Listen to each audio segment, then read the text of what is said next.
ಯತ್ರ ಯತ್ರ ರಘುನಾಥ ಕೀರ್ತನಂ ತತ್ರ ತತ್ರ ಕೃತಮಸ್ತಕಾಂಜಲಿಂ ಬಾಷ್ಪವಾರಿ ಪರಿಪೂರ್ಣ ಲೋಚನಂ ಮಾರುತಿಂ ನಮತ ರಾಕ್ಷಸಾಂತಕಂ. ತಪೋ ವಿದ್ಯಾ ವಿರಕ್ತ್ಯಾದಿ ಸದ್ಗುಣೌಘಾಕರಾನಹಂ ವಾದಿರಾಜ ಗುರೂನ್ ವಂದೇ ಹಯಗ್ರೀವ ಪದಾಶ್ರಯಾನ್. ಶ್ರೀಮಧ್ವಾಹ ಕಲ್ಪವೃಕ್ಷಸ್ತು ಜಯಾರ್ಯ ಕಾಮದುಕ್ಸ್ಮೃತಾಃ ಚಿಂತಾಮಣಿಸ್ತು ವ್ಯಾಸಾರ್ಯಾಃ ಮುನಿತ್ರಯಂ ನತಾವಯಂ. ಮುಕೋಪಿ ಯತ್ಪ್ರಸಾದೇನ ಮುಕುಂದಶಯನಾಯತೆ ರಾಜರಾಜಾಯತೆ ರಿಕ್ತಾಃ ರಾಘವೇಂದ್ರಂ ತಮಾಶ್ರಯೇ. ಬ್ರಹ್ಮಚರ್ಯ ಹರಿಪ್ರೀತಿ ಸುವಿದ್ಯಾವಾದಶಾಲಿನಾಃ ಇಷ್ಟದಾನ್ ಕಷ್ಟಹರ್ತॄನ್ನಾಃ ವಿದ್ಯಾಮಾನ್ಯಾನ್ ಮುನೀನ್ ನುಮಃ. ಆಪಾದಮೌಲಿಪರ್ಯಂತಂ ಗುರುನಾಮಾಕೃತಿಂ ಸ್ಮರೇತ್ ತೇನ ವಿಘ್ನಾಃ ಪ್ರಣಶ್ಯಂತಿ ಸಿದ್ಧ್ಯಂತಿ ಚ ಮನೋರಥಾಃ. ಸಮಸ್ತ ಗುರುಭ್ಯೋ ನಮಃ.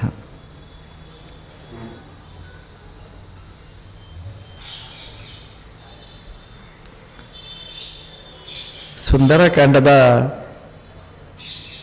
ಹಿಂದಿನ ಕಾಂಡ ಕಿಷ್ಕಿಂಧಾಕಾಂಡ. ಅಲ್ಲಿಂದಲೇ ಒಂದು ರೀತಿಯಲ್ಲಿ ಸುಂದರಕಾಂಡ ಪ್ರಾರಂಭ ಆಗತ್ತೆ. ಸುಂದರ ಅಂತಂದರೆ ಯಾರು ಎಲ್ಲಿರಬೇಕೋ ಅಲ್ಲಿದ್ದರೆ ಅದು ಸೌಂದರ್ಯ,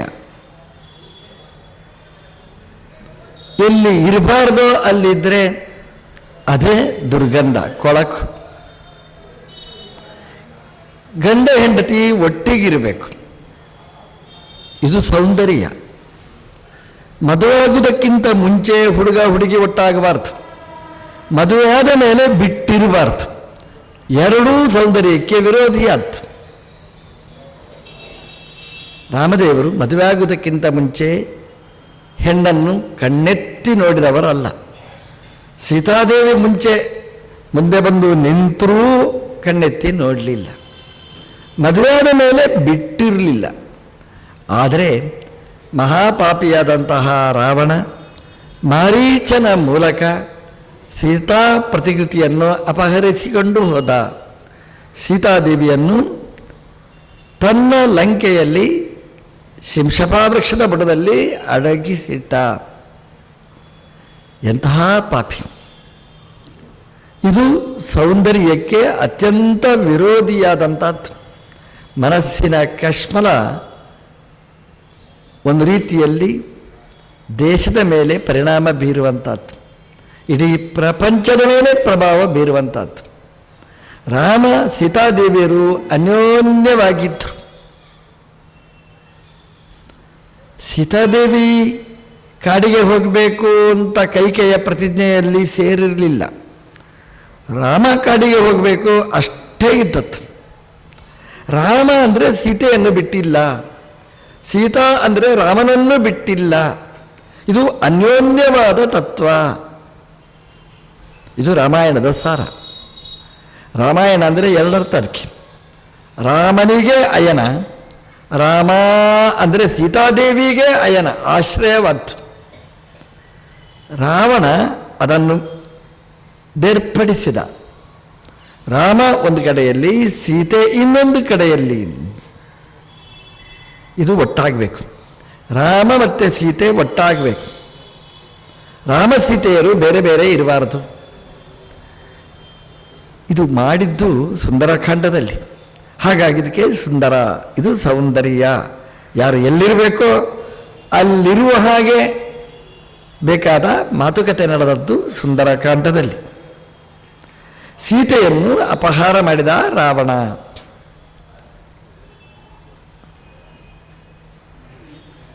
ರಾಮದೇವರು ಹುಡ್ಕೊಂಡು ಬರ್ತಾರೆ, ಕಿಷ್ಕಿಂಧೆಗೆ ಬರ್ತಾರೆ. ಸುಗ್ರೀವನ ಸಾರಥ್ಯದಲ್ಲಿ ಎಲ್ಲ ಕಪಿಗಳನ್ನು ಕಳಿಸಿಕೊಡ್ತಾನೆ ಬೇರೆ ಬೇರೆ ಬೇರೆ ಬೇರೆ ಜಾಗಕ್ಕೆ. ಕೆಲವರನ್ನು ಪೂರ್ವಕ್ಕೆ, ಕೆಲವರನ್ನು ಪಶ್ಚಿಮಕ್ಕೆ, ಕೆಲವರನ್ನು ದಕ್ಷಿಣಕ್ಕೆ, ಕೆಲವರನ್ನು ಉತ್ತರಕ್ಕೆ ಕಳಿಸ್ತಾನೆ. ರಾವಣನ ಊರಿರುವುದು ದಕ್ಷಿಣದಲ್ಲಿ. ರಾಮದೇವರು ಉತ್ತರಕ್ಕೆ ಕಳಿಸಿದರು ಕೆಲವರು ಕಪಿಗಳನ್ನು. ಉತ್ತರ ಅಂದರೆ ಬದ್ರಿ, ಹಿಮಾಲಯ ಪರ್ವತ. ಜೀವಮಾನದಲ್ಲಿ ಅವರು ಬದ್ರಿ ನೋಡಲಿಲ್ಲ, ಗಂಗೆ ಸ್ನಾನ ಮಾಡಲಿಲ್ಲ. ಒಂದು ಸಲ ಗಂಗೆ ಸ್ನಾನ ಮಾಡಿಕೊಂಡು ಬನ್ನಿ ಅಂತ ಕಳಿಸಿರಬೇಕು ಪ್ರಾಯಶಃ. ಪಶ್ಚಿಮಕ್ಕೆ ಕಳಿಸಿದ ಕೃಷ್ಣದೇವರ ಜಾಗ ಅದು ಪಶ್ಚಿಮ ಸಮುದ್ರ, ಅಲ್ಲೊಂದು ಸಲ ಮುಳುಗಿ ಬನ್ನಿ ಅಂತ ಕಳಿಸಿರಬೇಕು. ಯಾಕಂದರೆ ಸೀತಾದೇವಿಯ ಸಿಗುವ ಸಂದರ್ಭನೇ ಇಲ್ಲ, ಪೂರ್ವದಲ್ಲಿಯೂ ಇಲ್ಲ. ಹನುಮಂತ ದೇವರ ನೇತೃತ್ವದ ತಂಡವನ್ನು ರಾಮದೇವರು ದಕ್ಷಿಣಕ್ಕೆ ಕಳಿಸ್ತಾನೆ. ಸರ್ವಜ್ಞನಾದ ಭಗವಂತ ಅರಿತೇ ಕಳಿಸಿರ್ತಾನೆ. ಅರಿತೇ ಅಂತ ಯಾಕೆ ಹೇಳಿದೆ ಅಂತಂದರೆ, ತನ್ನ ಮುದ್ರೆಯ ಉಂಗುರವನ್ನು ಸೀತಾದೇವಿಗೆ ಕೊಡು ಅಂತ ಹನುಮಂತ ದೇವರ ಕೈಯಲ್ಲೇ ಕೊಟ್ಟು ಕಳಿಸ್ತಾನೆ, ಬೇರೆ ಯಾವ ತಂಡಕ್ಕೂ ಕಳಿಸ್ಲಿಲ್ಲ. ಹಾಗಾಗಿ ಖಚಿತತೆ ಇದೆ ಅಂತಾಯಿತು. ಹಾಗಾಗಿ ಹನುಮಂತ ದೇವರ ನೇತೃತ್ವದ ತಂಡ ಅಂಗದ, ತಾರ, ನೀಲ, ಜಾಂಬವಂತ, ಮಹಿಂದ, ದ್ವಿವಿಧ, ಗಜ, ಗವಾಕ್ಷ, ಗವಯ, ಋಷಭ, ಗಂಧಮಾದನ ಇವರೆಲ್ಲ ಆ ತಂಡದಲ್ಲಿತ್ತು. ಅವರನ್ನು ಕಟ್ಟಿಕೊಂಡು ಬರ್ತಾರೆ. ಅವನು ಅವಧಿ ಕೊಟ್ಟಿದ್ದ, ಅವಧಿ ಮುಗಿಯಿತು. ಸೀತಾದೇವಿ ಪತ್ತೆ ಹಚ್ಚಲಿಕ್ಕಾಗಲಿಲ್ಲ. ಒಂದು ಕಡೆ ಕೂತಿರ್ತಾರೆ. ಸಂಪಾತಿ ಅಂತ ಒಬ್ಬ ಬರ್ತಾನೆ, ಹಕ್ಕಿ ಬರ್ತದೆ. ರಾಮಾಯಣ ಕಥೆನೇ ಹೀಗಿದೆ ನೋಡಿ. ಮನುಷ್ಯರು ಯಾರಿಲ್ವೇ ಇಲ್ಲ, ಪ್ರಾಣಿ ಪಕ್ಷಿ ಒಟ್ಟು ಸೇರಿ ಮಾಡಿದ ರಾಮಾಯಣ ಆಯಿತು. ಎಲ್ಲ ಕೋತಿಗಳು ಸಮಸ್ಯೆಗೆ ಈಡಾಗಿ ಕೂತಾಗ, ಉಪವಾಸ ಕೂತಾಗ ಸಂಪಾತಿ ಅನ್ನುವ ಹಕ್ಕಿ ಅಲ್ಲಿ ಬರ್ತದೆ. ಉಪವಾಸ ಕೂತು ರಾಮದೇವರ ಕಥೆ ಹೇಳ್ತಾ ಇದ್ದಾರೆ, ಸಂಪಾತಿ ಹಕ್ಕಿ ಬಂತು. ಉಪವಾಸ ಕೂತಿದ್ದಾರೆ, ಸೀತಾದೇವಿ ಸಿಗುವ ತನಕ ಏನೂ ಮುಟ್ಟುವುದಿಲ್ಲ. ಉಪವಾಸ ಅಂದರೆ ಹಾಲು ಹರಟೆ ಇಲ್ಲ, ಮೋಕ್ಷ ಕೊಡುವ ರಾಮನ ಕಥೆಯನ್ನೇ ಹೇಳಿಕೊಂಡು ಕೂತರು. ಸಂಪಾತಿ ಬಂದ. ಯಾಕೆ ಬಂದ ಅಂದರೆ ಅವನದೂ ಸಮಸ್ಯೆ ಇತ್ತು. ಜಟಾಯುಷ ಪಾತನ ಮುಚಿರೆ, ಜಟಾಯು ಬಿದ್ದ. ಜಟಾಯು ಸಂಪಾತಿಯ ಸಹೋದರ. ಜಟಾಯುವಿನ ರೆಕ್ಕೆ ಸುಟ್ಟು ಹೋಗಿತ್ತು. ಜಟಾಯು ಕತೆ ಕೇಳಿದ, ಜಟಾಯುವಿಗೆ ರೆಕ್ಕೆ ಬಂತು ಅಂತ ರಾಮಾಯಣ ಹೇಳುತ್ತೆ. ಕಳ್ಕೊಂಡ ರೆಕ್ಕೆಯನ್ನು ಜಟಾಯು ಮತ್ತೆ ಪಡೆದ. ರಾಮನ ಕತೆ ಕೇಳಿದರೆ ನಮಗೇನು ಅಂತ ಚಿಂತೆ ಮಾಡಬೇಡಿ. ರಾಮನ ಕತೆ ಕೇಳಿದರೆ ಏನಾಯಿತು ಅಂತಂದರೆ, ದಗ್ಧವಾದ ರೆಕ್ಕೆ ಮತ್ತೆ ಚಿಗುರಿತು. ಇದು ರಾಮಾಯಣ ಹೇಳಿತು. ನಮಗೂ ಅಷ್ಟೇ, ರಾಮದೇವರ ಕಥೆಯನ್ನು ಕೇಳಿದರೆ ನಮ್ಮ ರೆಕ್ಕೆಯನ್ನು ಹೋಗಿದೆ, ಅದು ಮತ್ತೆ ಬರುತ್ತೆ. ನೀವು ಕೇಳ್ತೀರಿ ಎಲ್ಲಿದೆ ರೆಕ್ಕೆ ಅಂತ. ನಾವು ಹೇಳ್ತೇವೆ ನೋಡಿ, ಹಾರೋದು ಬೇಡ, ಸಾಕು, ಕಡಿಮೆ ಮಾಡು ಅಂತ. ಹಾರೋದು ಹೇಗೆ? ನಾವು ಹಾರೋದಂದರೆ ಹಾಗೇನೆ, ನಾವು ಏನು ಮಾಡಬೇಕು ಅಂತ ಮುಂದೆ ಸಾಗ್ತೇವೆ, ಅಲ್ಲಿ ನಾವು ಸಫಲರಾಗ್ತೇವೆ. ಎಷ್ಟು ದೊಡ್ಡ ಉದ್ದೇಶವನ್ನು ನಾವಿಟ್ಟುಕೊಂಡರೂ ಕೂಡ ಅದರಲ್ಲಿ ಪೂರ್ತಿಯಾಗಿ ಯಶಸ್ವಿಯಾಗ್ತೇವೆ ಅಂತ. ಸಂಪಾತಿ ರೆಕ್ಕೆ ಪಡೀತಾನೆ, ಹಾರ್ತಾನೆ. ಈ ಕಪಿಗಳಿಗಿರುವ ಸಮಸ್ಯೆ, ಸೀತಾದೇವಿಯನ್ನು ಪತ್ತೆ ಹಚ್ಚಬೇಕು ಅಂತ ತನ್ನ ಕಣ್ಣಿನಿಂದ ನೋಡ್ತಾನೆ. ಗೃಧ್ರದೃಷ್ಟಿ ಅಂತ ಕರಿತೀವಿ. ಹದ್ದಿನ ಕಣ್ಣು ಅಂತ. ಹದ್ದಿನ ಕಣ್ಣು ಅಂತಂದರೆ ಅದು ಭಾರೀ ಸೂಕ್ಷ್ಮ, ಅಷ್ಟು ಎತ್ತರದಲ್ಲಿ ಹಾರ್ತದೆ. ಕೆಳಗಿದ್ದ ಮಾಂಸದ ತುಂಡನ್ನು ಪತ್ತೆ ಹಚ್ಚುತ್ತೆ ಅದು. ಸಂಪಾತಿ 100 ಯೋಜನ ದೂರದಲ್ಲಿದ್ದ ಸೀತಾದೇವಿಯನ್ನು ನೋಡಿ ಕಪಿಗಳಿಗೆ ಸಿಹಿ ಸುದ್ದಿಯನ್ನು ಮುಟ್ಟಿಸ್ತಾನೆ. ಸೀತಾದೇವಿ ಲಂಕೆಯಲ್ಲಿ ಶಿಂಶಪಾ ವೃಕ್ಷದ ಬುಡದಲ್ಲಿದ್ದಾಳೆ. ಕವಿಗಳಿಗೆ ಖುಷಿಯೋ ಖುಷಿ. ಕತೆ ಹೇಳಿದವರು, ಕತೆ ಕೇಳಿದವರು. ಕತೆ ಕೇಳಿದಂತಹ ಸಂಪಾತಿಗೆ ರೆಕ್ಕೆ ಬಂತು, ಹಾರುವ ಶಕ್ತಿಯನ್ನು ಪಡೀತಾನೆ. ಕತೆಯನ್ನು ಹೇಳಿದ ಕಪಿಗಳಿಗೆ ಅವರ ಗುರಿ ಮುಟ್ಟಿತು. ಸೀತಾದೇವಿ ಎಲ್ಲಿದ್ದಾಳೆ ಅಂತ ಪತ್ತೆ ಸಿಕ್ಕಿತು, ವಿಳಾಸ ಸಿಕ್ಕಿತು, ಗೊತ್ತಾಯಿತು. ಹಾಗಾಗಿ ಇಬ್ಬರಿಗೂ ಪ್ರಯೋಜನ ಸಿಕ್ಕಿತು. ಕತೆ ಹೇಳಿದವರು ಒಬ್ಬರು, ಕತೆ ಕೇಳಿದವರು ಕೆಲವರು. ಎಲ್ರಿಗೂ ಬೇಕಾದ ಪುರುಷಾರ್ಥವನ್ನು ಕೊಡುವಂತಹದ್ದು ರಾಮಾಯಣದ ಕತೆ. ಇದು ರಾಮಾಯಣ ಉಲ್ಲೇಖ ಮಾಡಿರ್ತಕ್ಕಂತಹ ಒಂದು ಘಟನೆ. ಸೀತೆ ಎಲ್ಲಿದ್ದಾಳೆ ಅಂತ ಗೊತ್ತಾಯಿತು. ಆದರೆ ಸಮಸ್ಯೆ ಏನು ಅಂತಂದರೆ 100 ಯೋಜನ ಅದು ರಸ್ತೆ ಅಲ್ಲ, ಅದು ಸಮುದ್ರದ ಗ್ಯಾಪ್. ಅವರು ಕೂತದ್ದು ಮಹೇಂದ್ರ ಪರ್ವತದಲ್ಲಿ. ಸಂಪಾತಿ ಹೇಳಿದ್ದು 100 ಯೋಜನದ ಆಚೆ ಸೀತಾದೇವಿ ಇದ್ದಾಳೆ. ಯಾರು ಹೋಗೋದು, ಹಾರೋದು ಯಾರು? ಇದು ಪ್ರಶ್ನೆ. ಇದೊಂದು ವಿಚಾರ ಮಾಡಿದರು ಜಾಂಬವಂತರು. ಒಬ್ಬೊಬ್ಬರ ಹತ್ರನೇ ಕೇಳಿದರು, ಹೇಳಿದರು 100 ಯೋಜನ ಇದೆ ಸಮುದ್ರ, ಯಾರ್ಯಾರು ಎಷ್ಟೆಷ್ಟು ಹಾರ್ತೀರಿ ಹೇಳಿ ಅಂತ ಕೇಳ್ತಾರೆ. ಕೇಳಿದಾಗ ಜಾಂಬವಂತರು ಕೇಳಿದಾಗ ಒಬ್ಬೊಬ್ಬರೇ ಉತ್ತರ ಹೇಳ್ತಾರೆ. ಗಜ ಅಂತ, ಗಜ ಅಂದರೆ ಆನೆ ಅಲ್ಲ, ಆನೆಯ ಬಲದ ಒಂದು ಕಪಿ. ಅವ ಹೇಳ್ತಾನೆ ನಾನು 10 ಯೋಜನ ಹಾರಬಲ್ಲೆ ಅಂತ ಹೇಳ್ತಾನೆ. ಗವಾಕ್ಷ ಹೇಳ್ತಾನೆ ಇನ್ನೊಂದು 10 ಯೋಜನೆ ಸೇರಿಸಿ ನಾನು 20 ಯೋಜನ ಹಾರಬಲ್ಲೆ ಅಂತ ಹೇಳ್ತಾನೆ. ಗವಯ ಹೇಳ್ತಾನೆ ನಾನು 30 ಯೋಜನ ಹಾರಬಲ್ಲೆ ಅಂತ ಹೇಳ್ತಾನೆ. ಋಷಭ ಅಂತ ಕಪಿ ಹೇಳ್ತಾನೆ ನಾನು 40 ಚತ್ವಾರಿಂಶದಂ 40 ಯೋಜನ ನಾನು ಹಾರಬಲ್ಲೆ ಅಂತ ಹೇಳ್ತಾನೆ. ಗಂಧಮಾದನ ಅಂತ ಒಂದು ಕಪಿ, ಬೆಟ್ಟ ಅಲ್ಲ, ಭಾರೀ ಪರಿಮಳದ ಕಪಿ ಅದು. ಅವ ಹೇಳ್ತಾನೆ 50 ಯೋಜನ ನಾನು ಹಾರಬಲ್ಲೆ ಅಂತ ಹೇಳ್ತಾನೆ. ದ್ವಿವಿಧ ಮೈಂದ ಅಂತ ಅಶ್ವಿನಿ ದೇವತೆಗಳ ಅವತಾರ ಅವರು. ಆ ದ್ವಿವಿಧ ಹೇಳ್ತಾನೆ ನಾನು 60 ಯೋಜನ ಹಾರ್ತೇನೆ ಅಂತ. ಮೈಂದ ಅಂತ ಅಶ್ವಿನಿ ದೇವತೆಗಳ ಅವತಾರ, ಇಬ್ಬರು ಅಶ್ವಿನಿ, ಮೈಂದ ದ್ವಿವಿಧ ಅಂತ. ಆ ಮೈಂದ ಹೇಳ್ತಾನೆ ನಾನು 70 ಯೋಜನ ಹಾರಬಲ್ಲೆ ಅಂತ. ಅದರ ಮೇಲೆ ನೀಲ ಅಂತ ಒಬ್ಬ ಕಪಿ. ಆ ನೀಲ ಅನ್ನುವ ಕಪಿ ಹೇಳ್ತಾನೆ ನಾನು 80 ಯೋಜನ ಹಾರಬಲ್ಲೆ ಅಂತ ಹೇಳಿದ. ಜಾಂಬವಂತರದ್ದು ಈಗ ಸರದಿ. ಯಾಕಂದರೆ 100 ಯೋಜನ ಹಾರಬೇಕು ನೋಡಿ. ಜಾಂಬವಂತರ ಹತ್ರ ಕೇಳಿದರು, ಜಾಂಬವಂತರೇ ನೀವು ಹಾರ್ತೀರಿ, ನೀವು ಹಾರಿ ಅಂತ. ಜಾಂಬವಂತರು ಹೇಳಿದರು ನಾನು ಮೊದಲು ಪುರಾ ಷಣ್ಣವತಿ ಪ್ಲವಸ್ಮಿ, ನಾನು ಮೊದಲು ಷಣ್ಣವತಿ, ಶತು ಅಂದರೆ 6, ನವತಿ ಅಂದರೆ 96 ಯೋಜನ ಹಾರುತ್ತಿದ್ದೆ ಅಂತ. ನಮ್ಮದೆಲ್ಲ ಹಾಗೆ ವರ್ತಮಾನ ಕಾಲ ಇಲ್ಲ ನಮಗೆ, ನಮ್ಮದೆಲ್ಲ ಭೂತಕಾಲಗಳೇ. ನಾನು ಏನು ಮಾಡಿದ್ದೆ ಗೊತ್ತಾ ಅಂದರೆ ಈಗೇನು ಉಪಯೋಗ ಇಲ್ಲ ಅಂತ ಅರ್ಥ. ಅದಕ್ಕೆ ನಾನು ಏನೇನು ಕಾರ್ಬಾರ್ ಮಾಡಿದ್ದೆ, ಏನೆಲ್ಲ ಕಟ್ಟಡ, ಏನೆಲ್ಲ ಕಾಮಗಾರಿ ಮಾಡಿದ್ದೆ ಗೊತ್ತಾಯ್ತು ರೀ. ಏನು ಈಗೇನು ನಿಮ್ಮ ತಾಕತ್ತಿಲ್ಲ ಅಂತ ಗೊತ್ತಾಯಿತು. ಯಾಕಂದ್ರೆ ನಾವು ಭೂತಕಾಲದಲ್ಲಿದ್ದೇವೆ ಹೊರತು ವರ್ತಮಾನ ಕಾಲದಲ್ಲಿ ಅಲ್ಲ. ಜಾಂಬವಂತರು ಹೇಳಿದರು ನಾನು 96 ಯೋಜನ ಹಾರುತ್ತಿದ್ದೆ ಅಂತ. ಈಗ ನವತಿಂ ಪ್ಲವೇಯಂ 90 ಯೋಜನ ಮಾತ್ರ ಹಾರುವ ಶಕ್ತಿ ನನಗೆ. ಅದು ಏನಾಯಿತು? ರಾಮಾಯಣ ಹೇಳುತ್ತೆ ಅದು ಏನು ಅಂದರೆ ಜಾಂಬವಂತರು ಹೇಳ್ತಾರೆ. ಜಾಂಬವಂತರು ರಾಮಾಯಣ ಕಾಲದಲ್ಲಿದ್ದವರು ಅಲ್ಲ, ಅದಕ್ಕಿಂತಲೂ ಹಿಂದೆ ಇದ್ದವರು.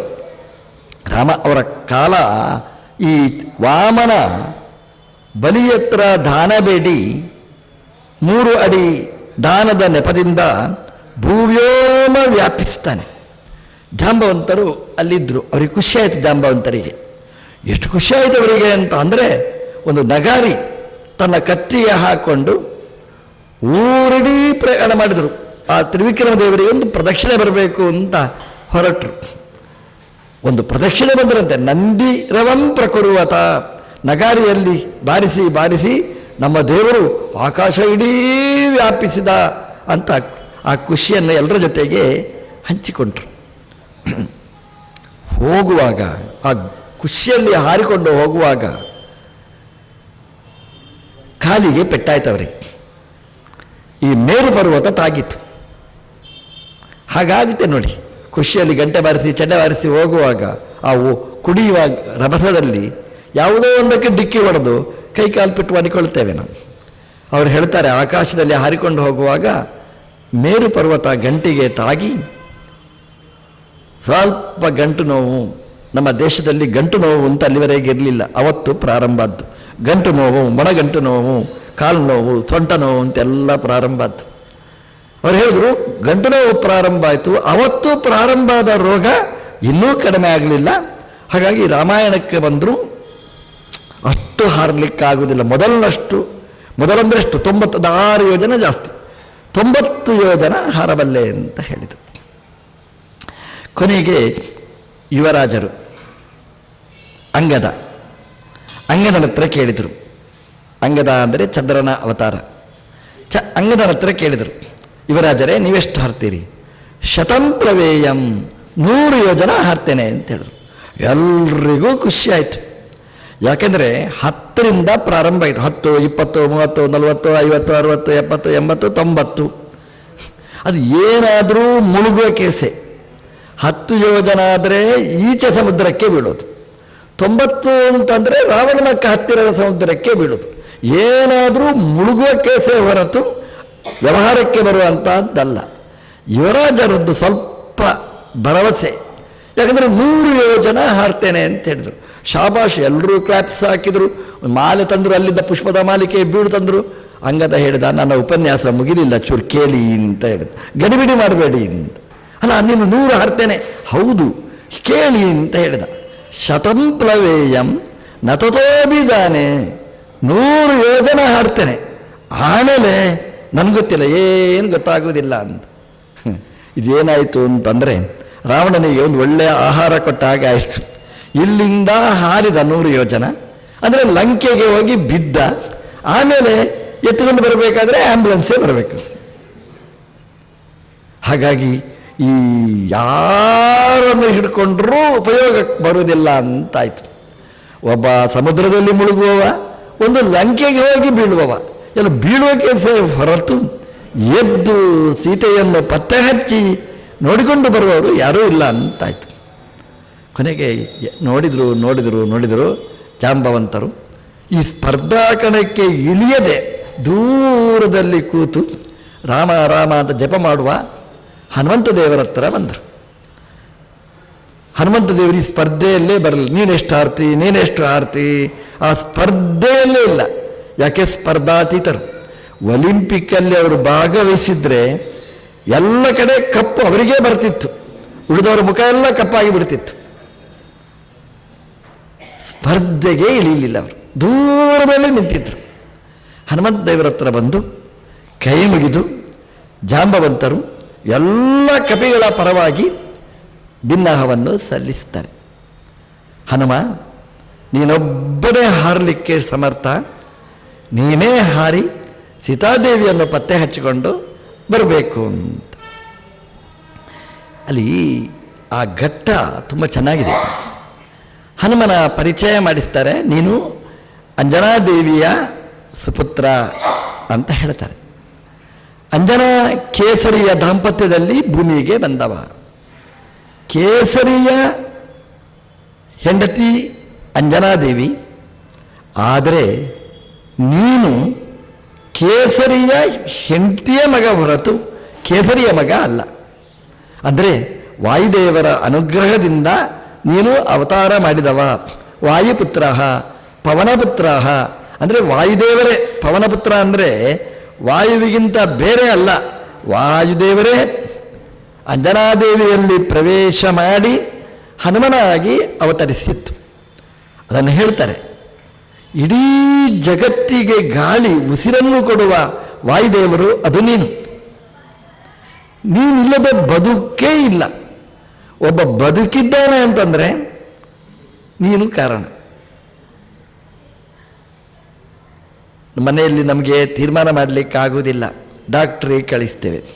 ಮೊದಲು ಅವ್ರು ನೋಡುವುದೇ ಹತ್ತಿ ಇಟ್ಟು, ಹತ್ತಿ ಅಲ್ಲಾಡ್ತದ, ಹತ್ತಿ ಅಲ್ಲಾಡುವುದಿಲ್ಲ ಅಂತಂದರೆ ಕತೆ ಮುಗಿಯಿತು ಅಂತ. ಗಾಳಿ ವಾಯುದೇವರ ಸಂಚಾರ ಇಲ್ಲಿ ಇದೆ ಅಂತಂದರೆ ಅವ ಬದುಕಿದ್ದಾನೆ. ವಾಯುದೇವರ ಸಂಚಾರ ಇಲ್ಲ ಅಂತಂದರೆ ಅದು ಮುಗಿಯಿತು. ನಮ್ಮ ಜೀವನಕ್ಕೆ ಒಂದು ಮಾನದಂಡ ವಾಯುದೇವರು. ಜಾಂಬವಂತರು ಹೇಳ್ತಾರೆ, ಇಡೀ ಜಗತ್ತಿನ ಉಸಿರು ನೀನು. ಹಾಗಾಗಿ ನಮ್ಮ ಈ ತಂಡಕ್ಕೆ ಉಸಿರು ಆಂಜನೇಯ ನೀನೇ. ನಾವೀಗ ಬದುಕಬೇಕಾದರೆ ನೀನೇ ನಮಗೆ ನಾಯಕ. ಇಲ್ಲದಿದ್ದರೆ ಸುಗ್ರೀವ ನಮ್ಮನ್ನು ಕೊಂದು ಹಾಕ್ತಾನೆ. ಅದರಿಂದ ನೀನೇ ಲಂಕೆಗೆ ಹಾರಿ ಸೀತಾದೇವಿಯನ್ನು ಅರಸಿಕೊಂಡು ಬರಬೇಕು ಅಂತ ಬಿನ್ನಹ ಮಾಡ್ತಾರೆ. ಆಂಜನೇಯನ ಬಗ್ಗೆ ಹೇಳುವಾಗ ಒಂದು ಮಾತು ಹೇಳ್ತಾರೆ ಜಾಂಬವಂತರು. ಇಂದ್ರೇಣ ನಿಸೃಷ್ಟೇನ ವಜ್ರೇಣ ವಾಮಂ ಹನುಃ ಅಭಜ್ಯತ ಅಂತ ಹೇಳ್ತಾರೆ.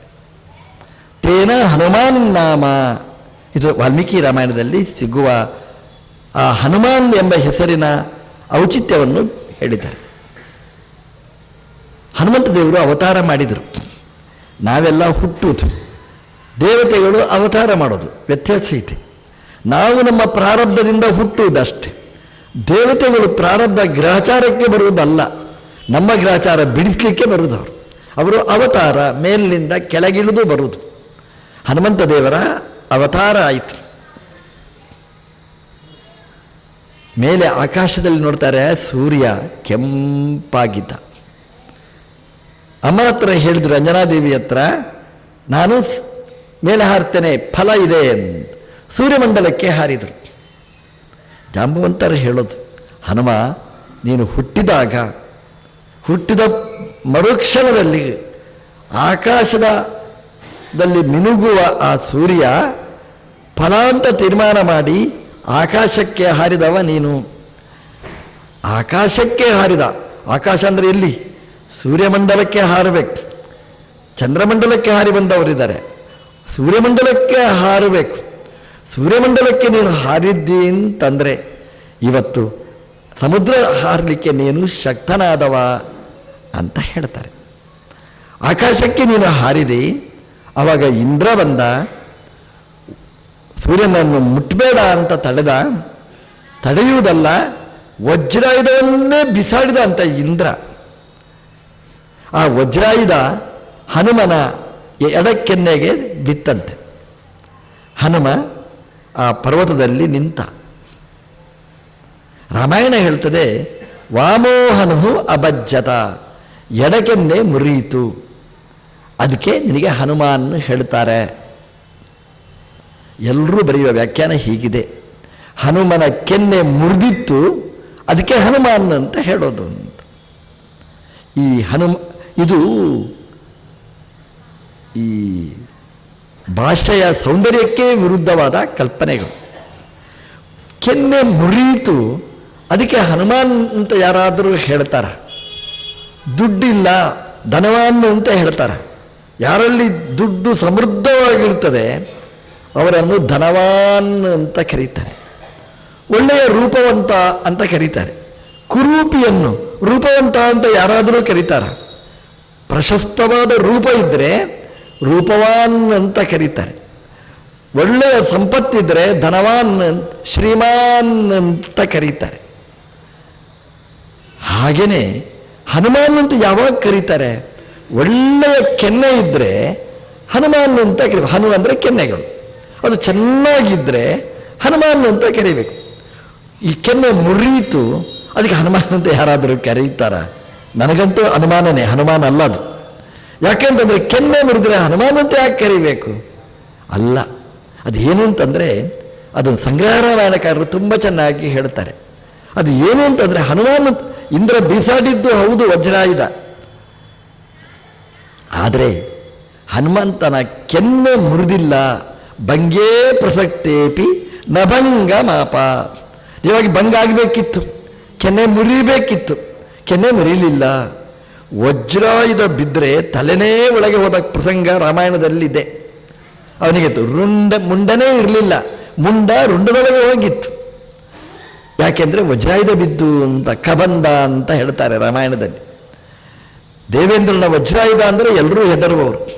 ಅಂತಹ ವಜ್ರಾಯುಧ ಕೆನ್ನೆಗೆ ಬಿದ್ದರೆ ಕೆನ್ನೆ ಮುರಿದದ್ದಲ್ಲ, ವಜ್ರಾಯುಧನೇ ಕೆಳಗೆ ಬಿತ್ತು ಅಂತ ಹೇಳ್ತಾರೆ. ಭಂಗೇ ಪ್ರಸಕ್ತೇಪಿ ನಭಂಗ ಮಾಪ. ಅದಕ್ಕೆ ಹನುಮಾನ್ ಅಂದರೆ ಕೆನ್ನೆ ತುಂಡಾಗಲಿಕ್ಕೆ ಬೇಕಾದ ವಾತಾವರಣ ಇದ್ದರೂ ಕೆನ್ನೆಗೇನೂ ಆಗಲಿಲ್ಲ. ಇದು ಹನುಮ ಅಂತಂದರೆ ಅದು ಹೌದು ನೋಡಿ. ಯಾಕೆಂತಂದರೆ ಹನುಮನ ಎರಡೂ ಗಲ್ಲಗಳು ಚೆನ್ನಾಗಿದೆ, ಲಕ್ಷಣಭರಿತವಾಗಿದೆ.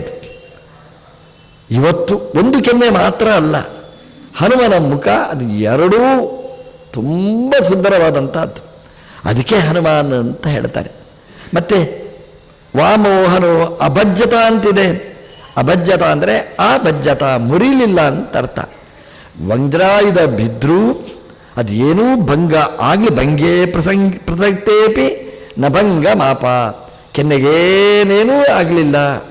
ಇದು ಹನುಮಾನ್.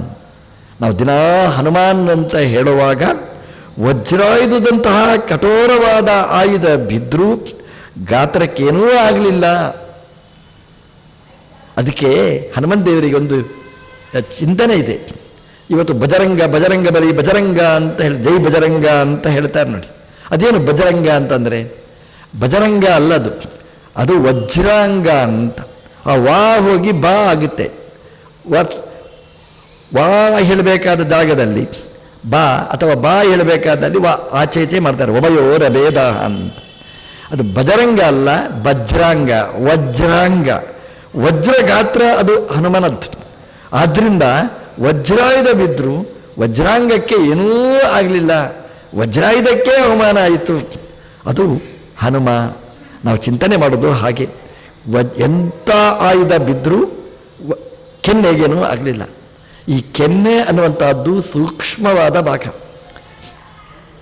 ಇದೆಲ್ಲ ನಾನು ಹೇಳಬೇಕಾಗಿಲ್ಲ, ಮನೆ ಮನೆಯಲ್ಲಿಯೂ ಗೊತ್ತಿದೆ. ಕೋಪ ಬಂದರೆ ಕೆನ್ನೆಗೆ ಹೊಡಿತೇನೆ ಅಂತ ಹೇಳೋದು. ಕೋಪ ಬಂದರೆ ಬೆನ್ನಿಗೆ ಹೊಡಿತೇನೆ ಅಂತಿಲ್ಲ, ಕೆನ್ನೆಗೆ ಹೊಡಿತೇನೆ ಅಂತ. ಆ ಕೆನ್ನೆ ಸೂಕ್ಷ್ಮ. ಒಂದು ಹೊಡೆದರೆ ಕೆಂಪಾಗಿ ಬಿಡ್ತದೆ, ಎಲ್ಲ ಊದಿಕೊಳ್ತದೆ. ಅತ್ಯಂತ ಸೂಕ್ಷ್ಮವಾದ ಭಾಗ ಅದು. ಅಂತಹ ಸೂಕ್ಷ್ಮವಾದ ಭಾಗಕ್ಕೆ ಹೊಡೆದಿದ್ದಾನೆ ದೇವೇಂದ್ರ ತನ್ನ ಲೋಕದಿಂದ ವಜ್ರಾಯುಧವನ್ನು ಬೀಸಾಡಿ. ಅಷ್ಟು ಎತ್ತರದಿಂದ ಬೀಸಾಡಿದರೂ ಹನುಮನಿಗೆ ಏನೇನೂ ಆಗಲಿಲ್ಲ, ಏನೂ ವಿಕಾರ ಆಗಲಿಲ್ಲ. ಅದಕ್ಕೆ ಹನುಮ ಅಂತ ಹೆಸರು. ಅಂದರೆ ವಜ್ರಾಯುಧ ಬಿದ್ದರೂ ಗಟ್ಟಿಯಾದ ಕೆನ್ನೆ. ಉದಾಹರಣೆಗೆ ಕೆನ್ನೆಗೆ ಏನೂ ಆಗಲಿಲ್ಲ ಅಂತಂದರೆ ಹನುಮನ ಯಾವ ಗಾತ್ರದ ಯಾವ ಭಾಗಕ್ಕೂ ಕೂಡ ಏನೂ ಆಗುವುದಿಲ್ಲ. ವಜ್ರಾಂಗ ಅಜರಾಮರ ಅನ್ನೋದನ್ನು ರಾಮಾಯಣ ಚಿತ್ರಿಸಿದೆ. ಹನುಮಾನ್ ಅಂತ ನಾವು ಚಿಂತನೆ ಮಾಡುವಾಗ ಅಷ್ಟು ಮಾಡಬೇಕಂತೆ. ಕೆನ್ನೆ ಚೆನ್ನಾಗಿರ್ತದೆ ಅಂತ. ಕೆನ್ನೆ ಚೆನ್ನಾಗಿದೆ ಅಂತಂದರೆ ನಾವು ಚೆನ್ನಾಗಿ ಮಾತಾಡ್ಬೋದು. ಈಗ ಮಾತಾಡಬೇಕಾದ್ರೆ ನಮ್ಮದು ಈ ಮೌಖಿಕವಾದ ಅಂಗಗಳು ಚೆನ್ನಾಗಿರ್ಬೇಕು. ಅದು ಚೆನ್ನಾಗಿರಬೇಕಾದ್ರೆ ಹನುಮಾನ್ ಅಂತ ನಾವು ಹೇಳಿದರೆ ನಮ್ಮ ಬಾಯಿ ನಮ್ಮ ಮಾತು ಅದು ಚೆನ್ನಾಗಿರ್ತದೆ. ರೀ ನನಗೆ ಮಾತೆಲ್ಲ ಬೇಡ್ರಿ, ಹನುಮಾನ್ ಅಂತ ನಾನು ಹೇಳೋದಿಲ್ಲ ಅಂದರೆ ಸರಿಯಾಗಿ ತಿನ್ನಬೇಕಾ, ಊಟ ಮಾಡಬೇಕಾ, ಬಾಯಿ ಚೆನ್ನಾಗಿರಬೇಕು. ಕೆನ್ನೆನೇ ಚೆನ್ನಾಗಿಲ್ಲದಿದ್ದರೆ ಚಕ್ರಿ ನೀವು ಹೇಗೆ ಜಗಿತೀರಿ? ಆಗುವುದಿಲ್ಲ. ಅದರಿಂದ ತಿನ್ನಬೇಕಾದ್ರೆ ಹನುಮಾನ್ ಅಂತ ಹೇಳಿ. ಒಳ್ಳೆಯ ಜ್ಞಾನ ಬರಬೇಕಾಗಿದ್ದರೆ ಹನುಮಾನ್ ಅಂತ ಹೇಳಿ. ಹನು ಅಂತಂದರೆ ಜ್ಞಾನ, ಹರಶಬ್ದೋ ಜ್ಞಾನವಾಚಿ. ಹನುಮಾನ್ ಅಂದರೆ ಜ್ಞಾನ ಉಳ್ಳವ ಅಂತ ಅರ್ಥ. ಎರಡರಲ್ಲೂ ಏನು ಇಟ್ಕೊಂಡಿದೆ ಅಂದರೆ ಜ್ಞಾನಗಳು, ಲೌಕಿಕ ಜ್ಞಾನ ಅಲೌಕಿಕ ಜ್ಞಾನ, ದೇವರ ಜ್ಞಾನ, ದೇವರು ಸೃಷ್ಟಿ ಮಾಡಿದ ಪ್ರಪಂಚದ ಜ್ಞಾನ. ಎರಡು ಕೆನ್ನೆಯಲ್ಲಿ ತುಂಬಿಕೊಂಡ ಶಕ್ತಿ ಅದು ಆಂಜನೇಯ ಹನುಮಾನ್.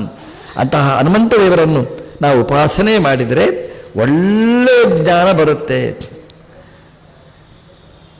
ಒಬ್ಬರಿಗೆ ಸನ್ಮಾನ ಮಾಡಬೇಕು ಅಂತ ಹೊರಟಿದ್ದೇವೆ ಅಂತ ಇಟ್ಕೊಳ್ಳಿ. ಸನ್ಮಾನ ಮಾಡಲಿಕ್ಕೆ ಹೊರಟಾಗ ಅವರಿಗೆ ಅಭಿನಂದನಾ ಭಾಷಣ ಮಾಡಬೇಕು. ಭಾಷಣ ಮಾಡುವಾಗ ರೀ ನಮ್ಮದು VIP ಗಳು ಇಲ್ಲಿ ಬಂದಿದ್ದಾರೆ. ಆ VIP ಗಳು ಪಾಪ ಮೊನ್ನೆ ಹೋದಾಗ ಯಾರೋ ಹೊಡೆದು ಅವರು ತಲೆ ಸರಿಯಿಲ್ಲ, ಅವರಿಗೆ ನಾವು ಸನ್ಮಾನ ಮಾಡ್ತೇವೆ ಅಂತ ಹೇಳಿದರೆ ನಿಮ್ಗೆ ಕೊಟ್ಟ ಸನ್ಮಾನ ತಗೊಳ್ತಾರೆ. ಅವರು ನಿಮಗೆ ಬಿಸಾಡಿ ಹೋಗ್ತಾರೆ. ಈಗ ಪ್ರಸಂಗ ಅದು ನೋಡಿ, ಯಾರಿಗೂ ಹಾರುವ ಶಕ್ತಿ ಇಲ್ಲ. ಈಗ ಹನುಮ ಆ ಹಾರುವ ಜವಾಬ್ದಾರಿಯನ್ನು ಹೊರಬೇಕು. ಜಾಂಬವಂತರು ಬಂದು ಹೇಳೋದು, ಹನುಮ ಇಂದ್ರ ಹೊಡೆದ ವಜ್ರಾಯುಧದಿಂದ ನಿನ್ನ ಕೆನ್ನೆ ಮುರಿಯಿತು ಅಲ್ವಾ? ಹೌದು ಅಂತ ಹೇಳ್ತಾನೆ. ನಾನು ಕೆನ್ನೆ ಮುರಿದಿದ್ದೆ, ನಾನು ಹಾರೋದಿಲ್ಲ ಅಂತ ಹೇಳ್ತಾನೆ. ಅಷ್ಟೇ. ಅವಮಾನ ಅದು. ಸನ್ಮಾನ ಕಾರ್ಯಕ್ರಮದಲ್ಲಿ ಅವರ ಒಳ್ಳೆಯ ಗುಣಗಳನ್ನು ಹೇಳಬೇಕೇ ಹೊರತು ಕೆಟ್ಟ ಗುಣಗಳನ್ನು ಹೇಳುವ ಕ್ರಮ ಇಲ್ಲ. ಜಾಂಬವಂತರು ಇಂದ್ರ ಹೊಡೆದ ವಜ್ರಾಯುಧದಿಂದ ಕೆನ್ನೆ ಮುರಿಯಿತು ಅತೇನ ಹನುಮಾನ್ ನಾಮ ಅಂತ ಹೇಳಿದರೆ ಹನುಮಂತ ಹೇಳ್ತಾನೆ, ದೇವೇಂದ್ರನೇ ಹೊಡೆದಿದ್ದಾನೆ, ವಜ್ರಾಯುಧದಲ್ಲಿ ನಾನು ಪೆಟ್ಟು ತಿಂದಿದ್ದೇನೆ, ನಾನು ದುರ್ಬಲ, ನಾನೇನು ಮಾಡೋದಿಲ್ಲ, ನೀವೇ ಹಾರಿ ಅಂತ ಬಿಟ್ಬಿಡ್ತಾರೆ ಅಷ್ಟೇ. ಜಾಂಬವಂತರು ಹೊಗಳುವ ಪ್ರಸಂಗ, ಹೊಗಳುವ ಪ್ರಸಂಗದಲ್ಲಿ ಅವರ ಪರಾಕ್ರಮವನ್ನು ಹೇಳಬೇಕಾದ್ದು. ವಾಮೋಹನು ರಭಜ್ಜತ ಎಂಬುದರಿಂದ ಪರಾಕ್ರಮದ ಪ್ರಸ್ತಾವ ಬೇಕಲ್ಲಿ. ಪರಾಕ್ರಮ ಯಾವಾಗುತ್ತೆ ಅದು? ಭಂಗೇ ಪ್ರಸಕ್ತೇಪಿ, ನಾರಾಯಣ ಪಂಡಿತಾಚಾರ್ಯರು ಹೇಳಿದರು, ಭಂಗೇ ಪ್ರಸಕ್ತೇಪಿ ನಭಂಗ ಮಾಪ. ಭಂಗ ಬಂದರೂ ಭಂಗ ಆಗಬೇಕಾಗಿತ್ತು, ಆಗಲಿಲ್ಲ. ಇದು ಹನುಮನ ಶಕ್ತಿ. ಇಂಥ ವಾಮೋಹನು ಅಭಜ್ಜತ. ವಾಮ ಅಂತಂದರೆ ಎಡ ಅಂತ ಒಂದು ಅರ್ಥ, ವಾಮ ಅಂತಂದರೆ ಸುಂದರ ಅಂತ ಅರ್ಥ. ವಾಮಾಂಗನೆಯರು ಅಂದರೆ ಸುಂದರ ಕನ್ಯೆಯರು ಅಂತ. ವಾಮ ಅಂದರೆ ಚಂದ ಅಂತ ಅರ್ಥ. ವಾಮೋಹನು ಚಂದದ ಆ ಕೆನ್ನೆ, ಅದು ಅಭಜ್ಜತ. ಆ ಅಂದರೆ ನಿಷೇಧ, ಅಮಾನೋನ ಪ್ರತಿಷೇಧೆ, ಅದು ನಿಷೇಧಾರ್ಥಕವಾದ್ದು. ಹಾಗಾಗಿ ಮುರಿಯಲಿಲ್ಲ, ಮುರಿಯದಿದ್ದ ಕೆನ್ನೆ. ಇದು ಹನುಮನ ತಾಕತ್ತು ಅನ್ನೋದನ್ನು ರಾಮಾಯಣ ಚಿತ್ರಿಸಿರತಕ್ಕಂಥದ್ದು. ಜಾಂಬವಂತರು ಇಷ್ಟೊಂದು ಪ್ರಶಂಸನೆಯನ್ನು ಮಾಡಿ ಹನುಮಂತ ದೇವರ ಹತ್ರ ಭಿನ್ನವಿಸಿಕೊಳ್ತಾರೆ. ಇಂತಹ ತಾಕತ್ತಿರುವಂತಹ ನೀನು ಒಬ್ಬನೇ ಈ ಸಮುದ್ರವನ್ನು ಹಾರುವ ಶಕ್ತಿ ಉಳ್ಳವ, ನಿನ್ನನ್ನು ಬಿಟ್ಟರೆ ಯಾರಿಗೂ ಸಾಧ್ಯ ಇಲ್ಲ. ಹನುಮ, ನೀನು ಹಾರಿ ಸೀತಾದೇವಿಯನ್ನು ಪತ್ತೆ ಹಚ್ಚಿಕೊಂಡು ಒಳ್ಳೆಯ ಸುದ್ದಿಯನ್ನು ನಮ್ಮ ಕಿವಿಗೆ ಹಾಕಿ ರಾಮದೇವರ ಪಾದದಲ್ಲಿ ನಾವಿದನ್ನು ನಿವೇದಿಸಿಕೊಳ್ಳಬೇಕು. ಒಂದು ವೇಳೆ ನನ್ನನ್ನು ಯಾರಾದರೂ ಇಷ್ಟು ಹೊಗಳಿದ್ದರೆ ಚಂಗನೆ ಹಾರಿಯೇ ಬಿಡ್ತಿದ್ದೆ. ಹೌದಾ ಅಲ್ಲೋ ನೋಡ್ತಿರಲಿಲ್ಲ. ಹನುಮಂತ ದೇವರ ವೈಭವ ಏನು? ರಾಮಾಯಣ ಇಷ್ಟು ಚೆನ್ನಾಗಿ ಹೇಳುತ್ತೆ ಅಂತಂದರೆ, ರಾಮಾಯ ಶಾಶ್ವತ ಸುವಿಸ್ತೃತ ಷಡ್ಗುಣಾಯ ಸರ್ವೇಶ್ವರಾಯ ಸುಖಸಾರ ಮಹರ್ಣವಾಯ ನತ್ವಾ ಲಿಲಂಗ ಇಶುಹು. ಮೊನ್ನೆ ಪ್ರಧಾನಮಂತ್ರಿಗಳು ಉಡುಪಿಗೆ ಬಂದಿದ್ದರು ಕೃಷ್ಣನ ಸನ್ನಿಧಾನಕ್ಕೆ. ಅಲ್ಲಿ ಬಂದಾಗ ಈ ಸುಂದರಕಾಂಡದ ಈ ಭಾಗವನ್ನು ಅವರು ಬಾಯಲ್ಲಿ ಹೇಳಿದರು. ರಾಮಾಯ ಶಾಶ್ವತ ಸುವಿಸ್ತೃತ ಷಡ್ಗುಣಾಯ ಸರ್ವೇಶ್ವರಾಯ ಸುಖಸಾರ ಮಹರ್ಣವಾಯ.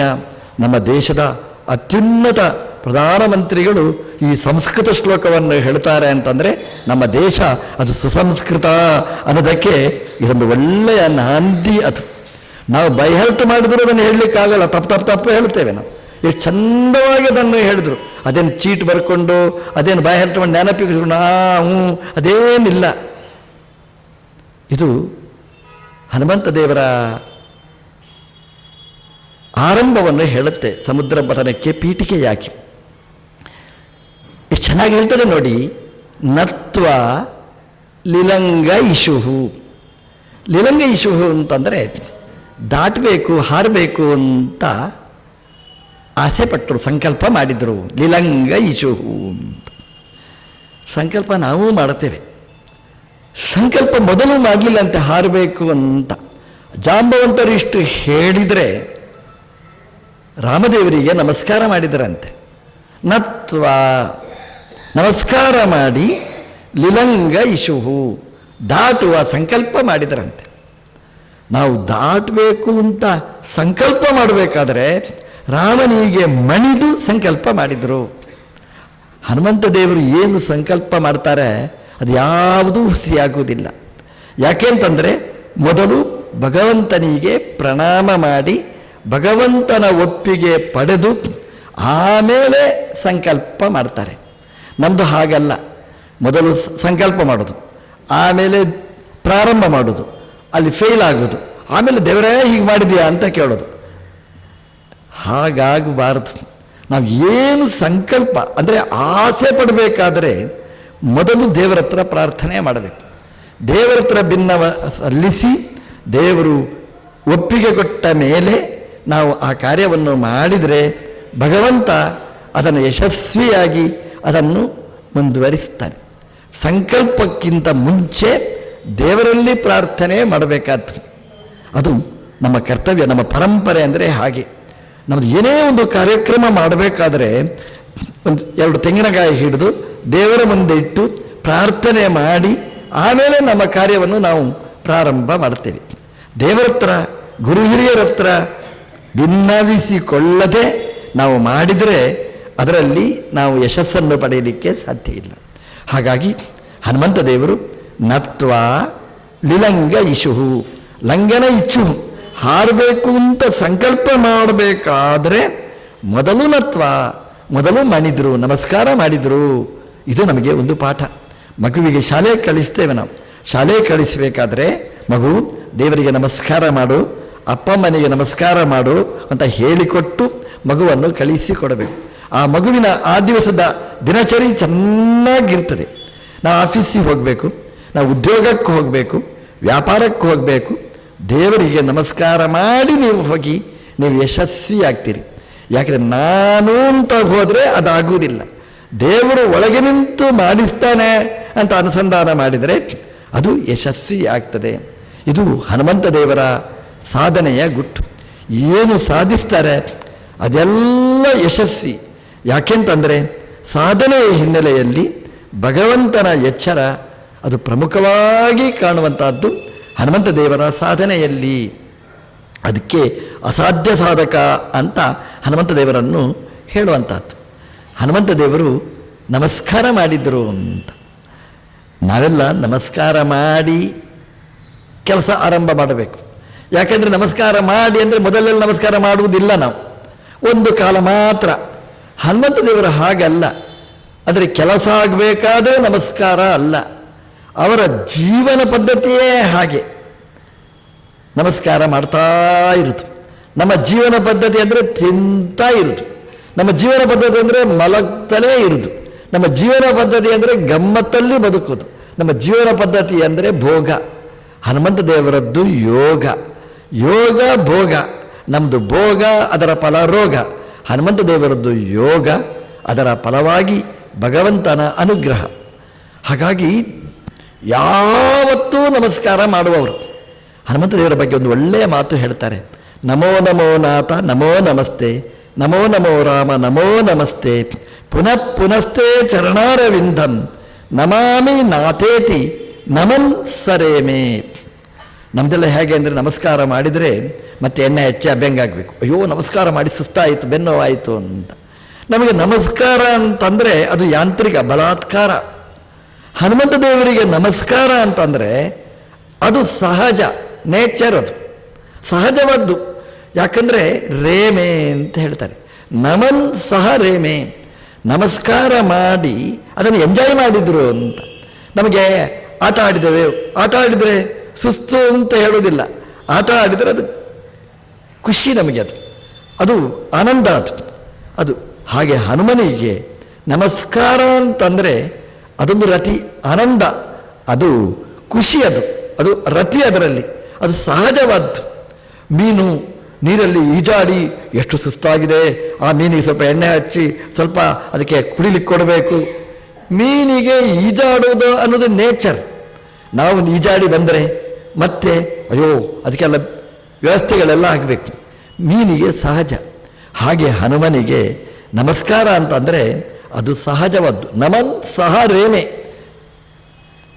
ನಾವು ನಮಸ್ಕಾರ ಮಾಡುವುದಿಲ್ಲ ಅಂತಲ್ಲ, ಕೆಲಸ ಆಗಬೇಕಾದ್ರೆ ರೀ ನಮಸ್ಕಾರ ನಮಸ್ಕಾರ ನಮಸ್ಕಾರ ಅಂತ ಹೇಳ್ತಾ ಇರುತ್ತೆ.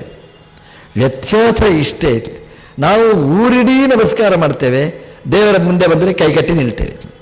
ಹನುಮ ಊರಿಡೀ ಬಂದರೆ ಕೈಗಟ್ಟಿ ನಿಲ್ತಾರೆ, ದೇವರು ಬಂದರೆ ಕೈ ಮುಗಿತಾರೆ. ಇಷ್ಟೇ ವ್ಯತ್ಯಾಸ. ಭಗವಂತನಿಗೆ ಕೈ ಮುಗಿತಾರೆ, ಪ್ರಪಂಚಕ್ಕೆ ಕೈ ಎತ್ತಾರೆ ಅಷ್ಟೇ. ಇದು ಹನುಮನ ವೈಭವ. ಹನುಮಂತ ದೇವರು ಅವರಿಗೆ ನಮಸ್ಕಾರ ಅಂತಂದರೆ ಅದು ಆನಂದವನ್ನು ಪಡುವವರು. ಎರಡೂ ಕೈಗಳನ್ನು ಜೋಡಿಸಿ ಹನುಮಂತ ದೇವರು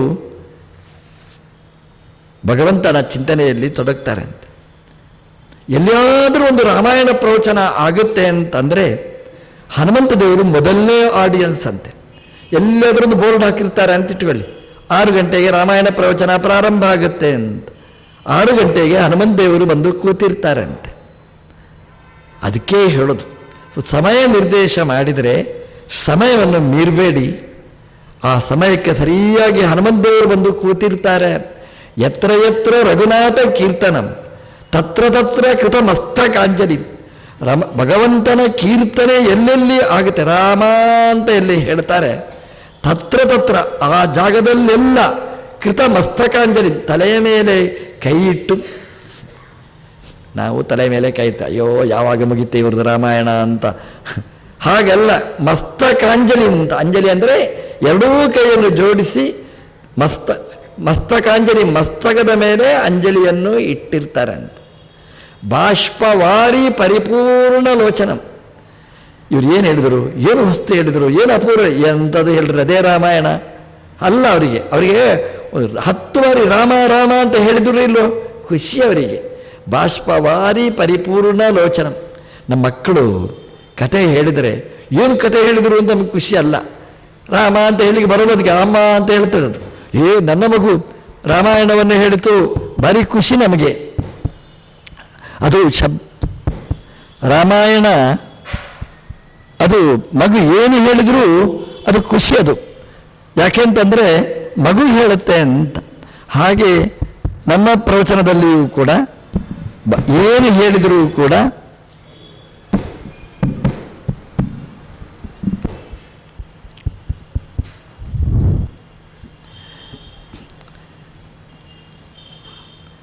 ತತ್ರ ತತ್ರ ಕೃತ ಮಸ್ತಕಾಂಜಲಿ ಬಾಷ್ಪವಾರಿ ಪರಿಪೂರ್ಣ ಲೋಚನಂ.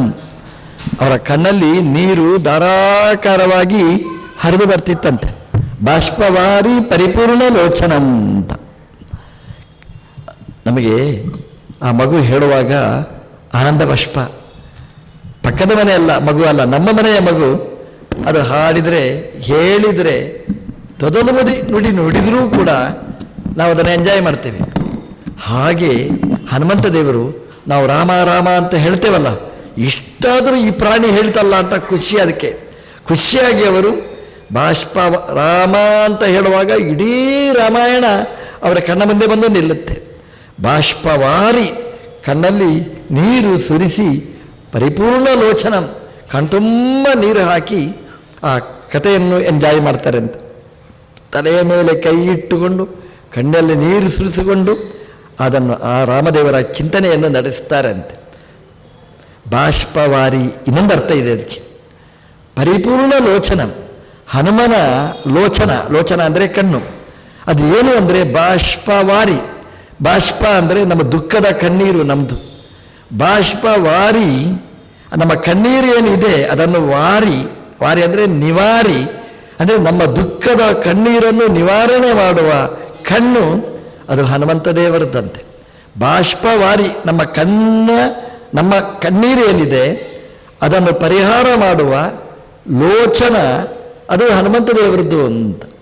ಅದು ಯಾಕೆ ಕಣ್ಣು, ಹನುಮಂತ ದೇವರ ಕಣ್ಣು ನಮ್ಮ ಕಣ್ಣೀರನ್ನು ಯಾಕೆ ದೂರ ಮಾಡುತ್ತೆ ಅಂತಂದರೆ, ಹನುಮನ ಕಣ್ಣಲ್ಲಿ ರಾಮದೇವರು ಇರ್ತಾರೆ ಅಂತೆ. ಹನುಮಂತ ದೇವರು ರಾಮನನ್ನೇ ನೋಡಿತು. ಹಾಗೆ ರಾಮನ ಪ್ರತಿಬಿಂಬ ಅದು ಹನುಮಂತ ದೇವರ ಕಣ್ಣಲ್ಲಿ ಇರ್ತದೆ. ನಾವು ಹನುಮಂತ ದೇವರ ಕಣ್ಣನ್ನು ನೋಡಿದರೆ ಬಾಷ್ಪವಾರಿ ಪರಿಪೂರ್ಣ ಲೋಚನ, ಪರಿಪೂರ್ಣನಾದ ಭಗವಂತ ಸನ್ನಿಹಿತವಾದಂತಹ ಕಣ್ಣು ನಮ್ಮ ಸಂಸಾರದ ದುಃಖವನ್ನೇ ಪರಿಹಾರ ಮಾಡುತ್ತೆ ಅಂತ. ನಾವು ದೇವರಿಗೆ ನಮಸ್ಕಾರ ಮಾಡಬೇಕಾಗಿಲ್ಲ. ದೇವರನ್ನು ಕಣ್ತುಂಬ ತುಂಬಿಸಿಕೊಂಡ ಹನುಮಂತ ದೇವರ ಕಣ್ಣನ್ನು ನಾವು ನೋಡಿದರೆ ನಮ್ಮ ಪ್ರಾಬ್ಲಮ್ ವಾರಿ, ಬಾಷ್ಪವಾರಿ, ಬಾಷ್ಪ ಎಲ್ಲ ವಾರಿ ನಿವಾರಿಯಾಗಿ ಬಿಡುತ್ತದೆ, ನಿವಾರಣೆಯಾಗಿ ಬಿಡುತ್ತೆ. ಅಂತಹ ಕಣ್ಣು ಅದು ಹನುಮಂತ ದೇವರದ್ದು. ಅಂತಹ ಹನುಮನಿಗೆ ನಮಸ್ಕಾರ ಮಾಡಿ. ಯಾಕೆ ಅಂತಂದರೆ ಕೈಯನ್ನು ತಲೆ ಮೇಲಿಟ್ಟು ಯಾವಾಗಲೂ ನಮಸ್ಕಾರ ಮಾಡುವವರು. ವಿಶೇಷವಾಗಿ ನತ್ವ ಈ ಸೀತಾನ್ವೇಷಣೆಯ ಈ ಸಂದರ್ಭದಲ್ಲಿ ಜಾಂಬವಂತರಿಗೆ ಮಾತು ಕೊಡಬೇಕಾದ್ರೆ, ನಾನು ಹಾರುತ್ತೇನೆ ಅಂತ ಹೇಳಬೇಕಾದ್ರೆ ರಾಮದೇವರಿಗೆ ನಮಸ್ಕಾರ ಮಾಡಿದರು. ರಾಮದೇವರಿಗೆ ನಮಸ್ಕಾರ ಮಾಡಿ ರಾಮದೇವತರ ಕೇಳಿ, ನನ್ನಿಂದ ಆದೀತ ಅಂತ ಕೇಳಿ ರಾಮದೇವರು ಅನುಗ್ರಹ ಮಾಡಿದ ಮೇಲೆ ಮತ್ತೆ ಹಾರುವ ಸಂಕಲ್ಪ ಅದು ಹನುಮಂತ ದೇವರದು ಅಂತ ರಾಮಾಯಣ ನಮಗೆ ತಿಳಿಸಿಕೊಟ್ಟಿದೆ. ಇದೇ ಸುಂದರ ಅಂತಂದರೆ ಸಾಧನ ಸುಂದರ ಆಗುವುದು ಯಾವಾಗ? ಆಲೋಚನೆ ಮಾಡಿ ಹೆಜ್ಜೆ ಇಟ್ಟರೆ ಅದು ಸುಂದರ ಆಗಿರ್ತದೆ. ಮಗು ಅದು ಹೆಜ್ಜೆ ಇಡಬೇಕು, ಬೀಳಬಾರ್ದು, ನಡೀಬೇಕು, ಮುಂದೆ ಸಾಗಬೇಕು. ಅದು ಬೀಳ್ತಲೇ ಇದ್ದರೆ ಮತ್ತೆ ಕಲಿಯುವುದು ಯಾವಾಗ ನಡೀಲಿಕ್ಕೆ? ಹಾಗೆ ನಾವು ಸಾಧನೆ ಪಥದಲ್ಲಿ ಸಾಗುವಾಗ ಎಡವಬಾರ್ದು, ಕಾಲು ಜಾರಿ ಬೀಳಬಾರ್ದು, ನೇರ ಹೋಗ್ತಲೇ ಇರಬೇಕು. ಹಾಗಾಗಬೇಕಾದರೆ ಅದಕ್ಕೆ ಮೊದಲನೇದ್ದೇ ಅದಕ್ಕೆ ಸೂತ್ರ ಭಗವಂತನಿಗೆ ನಮಸ್ಕಾರ ಮಾಡಿ. ಹನುಮಂತ ದೇವರು ಸಾಧನೆಯಲ್ಲಿ ಎಡವುವುದಿಲ್ಲ, ಅವರ ಸಾಧನ ವ್ಯರ್ಥ ಆಗುವುದಿಲ್ಲ. ಯಾಕೆ ಅಂತಂದರೆ ಭಗವಂತನಲ್ಲಿ ನಿವೇದಿಸಿಕೊಳ್ಳದೆ ಯಾವ ಕೆಲಸವನ್ನೂ ಮಾಡುವುದಿಲ್ಲ. ಹಾಗಾಗಿ ನತ್ವ ನಮಸ್ಕಾರ ಮಾಡ್ತಾರೆ ಹನುಮಂತ ದೇವರು ಅಂತ. ಒಂದ್ಸಲ ಉಡುಪಿಗೆ ಒಬ್ಬ VIP ಬಂದಿದ್ರು. ಬಂದಾಗ ಅವರಿಗೆ ಬೇಜಾರಾಯಿತು, ಯಾರೂ ಮಾತಾಡಿಸುವವರು ಇಲ್ಲ ಅಂತ. ಕೃಷ್ಣದೇವರನ್ನು ನೋಡಿದ್ರು, ಕೋಲು ಹಿಡ್ಕೊಂಡು ನಿಂತಿದ್ರು, ಮಂಥಾನ ದಂಡ ಹಿಡ್ಕೊಂಡು ನಿಂತಿದ್ರು. ಮುಂದೆ ಬಂದರು, ಯಾರೂ ಮಾತಾಡಿಸ್ಲಿಲ್ಲ. ಇನ್ನೂ ಸ್ವಲ್ಪ ಮುಂದೆ ಬಂದರು. ಮುಂದೆ ಬಂದರೆ ಖುಷಿಯಾಯ್ತು ಅವರಿಗೆ. ಅದೇನು ಅಂತಂದರೆ ನಮಸ್ಕಾರ ರೀ ಅಂತ ಹೇಳಿದರು. ಅದು ಯಾರು ಅಂದರೆ ನಮ್ಮ ಹನುಮಪ್ಪ. ವಾದಿರಾಜರು ಅಯೋಧ್ಯೆಯಿಂದ ತಂದು ಪ್ರತಿಷ್ಠೆ ಮಾಡಿದ ಕೃಷ್ಣದೇವರ ಬಲಭಾಗದಲ್ಲಿ ಹನುಮಂತ ದೇವರ ವಿಗ್ರಹ ಇದೆ. ಅವನು ಮೊದಲು ಬರೋದು ಉಡುಪಿಗೆ. ತುಂಬ ಖುಷಿಯಾಯಿತು ಅವನಿಗೆ. ನನಗೆ ಯಾರು ನಮಸ್ಕಾರ ಹೇಳಲಿಲ್ಲ, ಈ ಪುಣ್ಯಾತ್ಮ ನಮಸ್ಕಾರ ಅಂತ ಹೇಳ್ದ, ನಮಸ್ಕಾರ ಅಂತ ಹೇಳ್ದ. ನನಗೆ ಸ್ವಾಗತ ಮಾಡಿದರು. ಭಾರಿ ಖುಷಿ ಅವನಿಗೆ. ಹನುಮಂತ ದೇವರು ನಮಸ್ಕಾರ ಮಾಡಿದ್ರಂತೆ ಅವನಿಗೆ. ಯಾಕೆ ನಮಸ್ಕಾರ ಮಾಡಿದರು ಅಂತಂದರೆ, ಇನ್ನೊಂದು ಸಲ ಬರಬೇಡ ನೀನು ಅಂತ ನಮಸ್ಕಾರ ಮಾಡಿದ್ರಂತೆ. ದೇವಸ್ಥಾನಕ್ಕೆ ಬರುವಾಗ ನಾನು VIP, ನನಗೆ ಗೌರವ ಕೊಡಬೇಕು, ನನಗೆ ಆಧಾರ ಕೊಡಬೇಕು. ಇದೆಲ್ಲ ದುರ್ಯೋಧನನ ಸಂಪ್ರದಾಯ. ಅದು ನಮ್ಮ ಸಂಪ್ರದಾಯದಲ್ಲಿ ಹಾಗಿಲ್ಲ. ದೇವಸ್ಥಾನದಲ್ಲಿ ದೇವರಿಗೆ ಮನೆ, ದೇವರ ಮುಂದೆ ನಾವು ವಿನಯದಿಂದ ಭಕ್ತಿಯಿಂದ ನಾವು ಇರಬೇಕಾಗ್ತದೆ. ಹನುಮಂತ ದೇವರು ಕೈ ಮುಗಿದ್ರಂತೆ, ಅಪ್ಪ ದೇವಸ್ಥಾನಕ್ಕೆ ಬರುವಾಗೆಲ್ಲ ಗೌರವ ಆತಿಥ್ಯ VIP ಅದೆಲ್ಲ ಹೊರಗಿಟ್ಟುಕೊಂಡು ದೇವರು ಅಂತ ನೀನು ಬಾ, ನಿನಗೆ ಆತಿಥ್ಯ ಸತ್ಕಾರ ಅದೆಲ್ಲ ಅಂತ. ಹನುಮಂತ ದೇವರು ಕೈ ಮುಗಿದ್ರಂತೆ.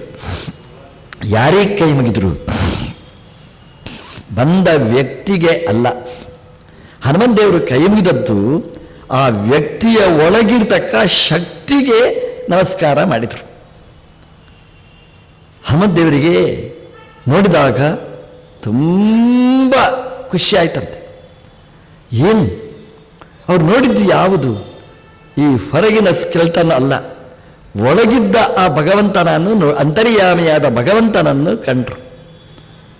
ಅವರಿಗೆ ಕಂಡದ್ದು, ಕಣ್ಣಿಗೆ ಕಾಣೋದು ಈ ಹೊರಗಿನ ದೇಹ ಅವರಿಗೆ ಕಾಣುವುದೇ ಇಲ್ಲ. ಅವರಿಗೆ ದೇಹದ ಒಳಗೆ, ದೇಹದ ಅವಯವಗಳಲ್ಲಿ ನಿಂತ ಭಗವಂತನ ರೂಪಗಳನ್ನು ನೋಡಿ ಅವರಿಗೆ ಹನುಮಂತ ದೇವರಿಗೆ ಖುಷಿಯಾಗಿ ಕೈ ಮುಗಿದರಂತೆ.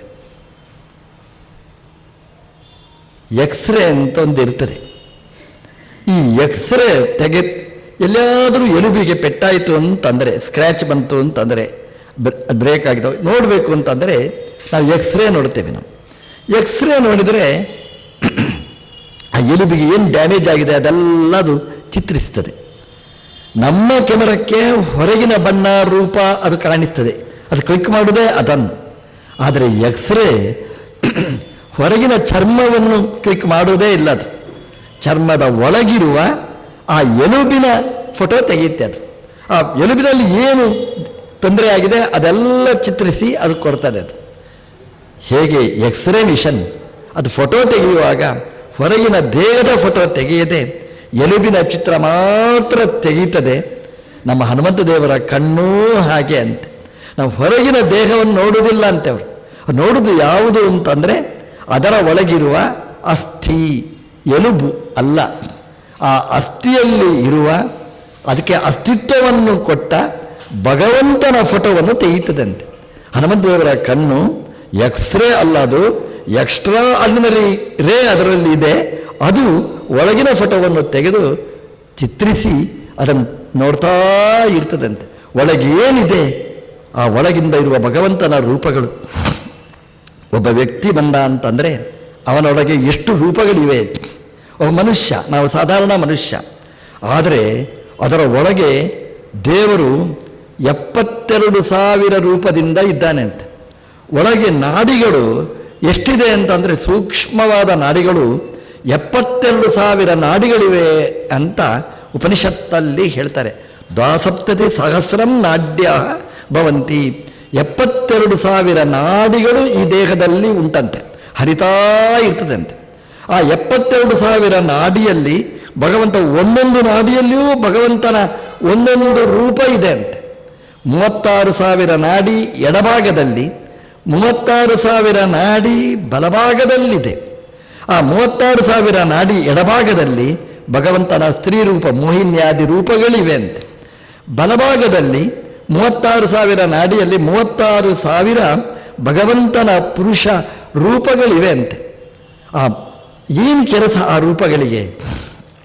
72,000 ರೂಪದಿಂದ ಏನು ಮಾಡ್ತಾನೆ?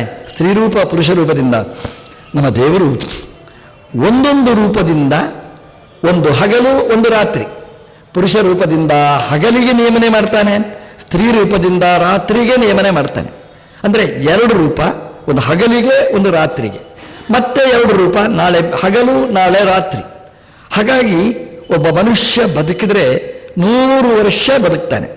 100 ವರ್ಷ ಅಂತಂದರೆ ಅದು 36,000 ಹಗಲು, 36,000 ರಾತ್ರಿ.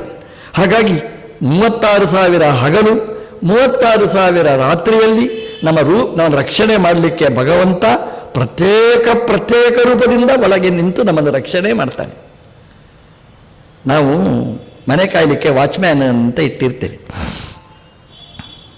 ಆ ವಾಚ್ಮ್ಯಾನ್ನ ಕೆಲಸ ಏನು ಅಂತಂದರೆ ರಾತ್ರಿ ಇಡೀ ಕಾಯಬೇಕು. ನಮಗೆ ಸಂಶಯ, ಅವನು ಕಾಯ್ತಾನಾ ಇಲ್ವಾ ಅಂತ, ಯಾಕಂದರೆ ಎಲ್ಲಿ ನಿದ್ದೆ ಮಾಡ್ತಾನ ಅಂತ. ಕೊನೆಗೆ ನಾವು ಹೇಳ್ತೇವೆ, ನೋಡಪ್ಪ ನೀನು ಮಲಗಿದ್ಯಾ ಅಂತ ಗೊತ್ತಾಗೋದಿಲ್ಲ, ಶಬ್ದ ಮಾಡ್ತಾ ಇರು, ಬಿಸಿಲು ಹಾಕ್ತಾ ಇರು ಅಂತ. ಗಂಟೆಗೆ ಬಿಸಿಲು ಹಾಕ್ಬೇಕು, ಗಂಟೆಗೆ ಬಿಸಿಲು ಹಾಕ್ತಾ. ನಮಗಂತೂ ನಿದ್ದೆ ಇಲ್ಲ. ವಾಚ್ಮ್ಯಾನ್ ಇದ್ದರೂ ನಿದ್ದೆ ಇಲ್ಲ, ವಾಚ್ಮ್ಯಾನ್ ಇಲ್ಲದಿದ್ದರೂ ನಿದ್ದೆ ಇಲ್ಲ. ವಾಚ್ಮ್ಯಾನ್ ಇಲ್ಲದಿದ್ದರೆ ಯಾರು ಬರ್ತಾರೋ ಏನೋ ಅಂತ ಟೆನ್ಷನ್ಲೇ ನಿದ್ರೆ ಬರೋದಿಲ್ಲ.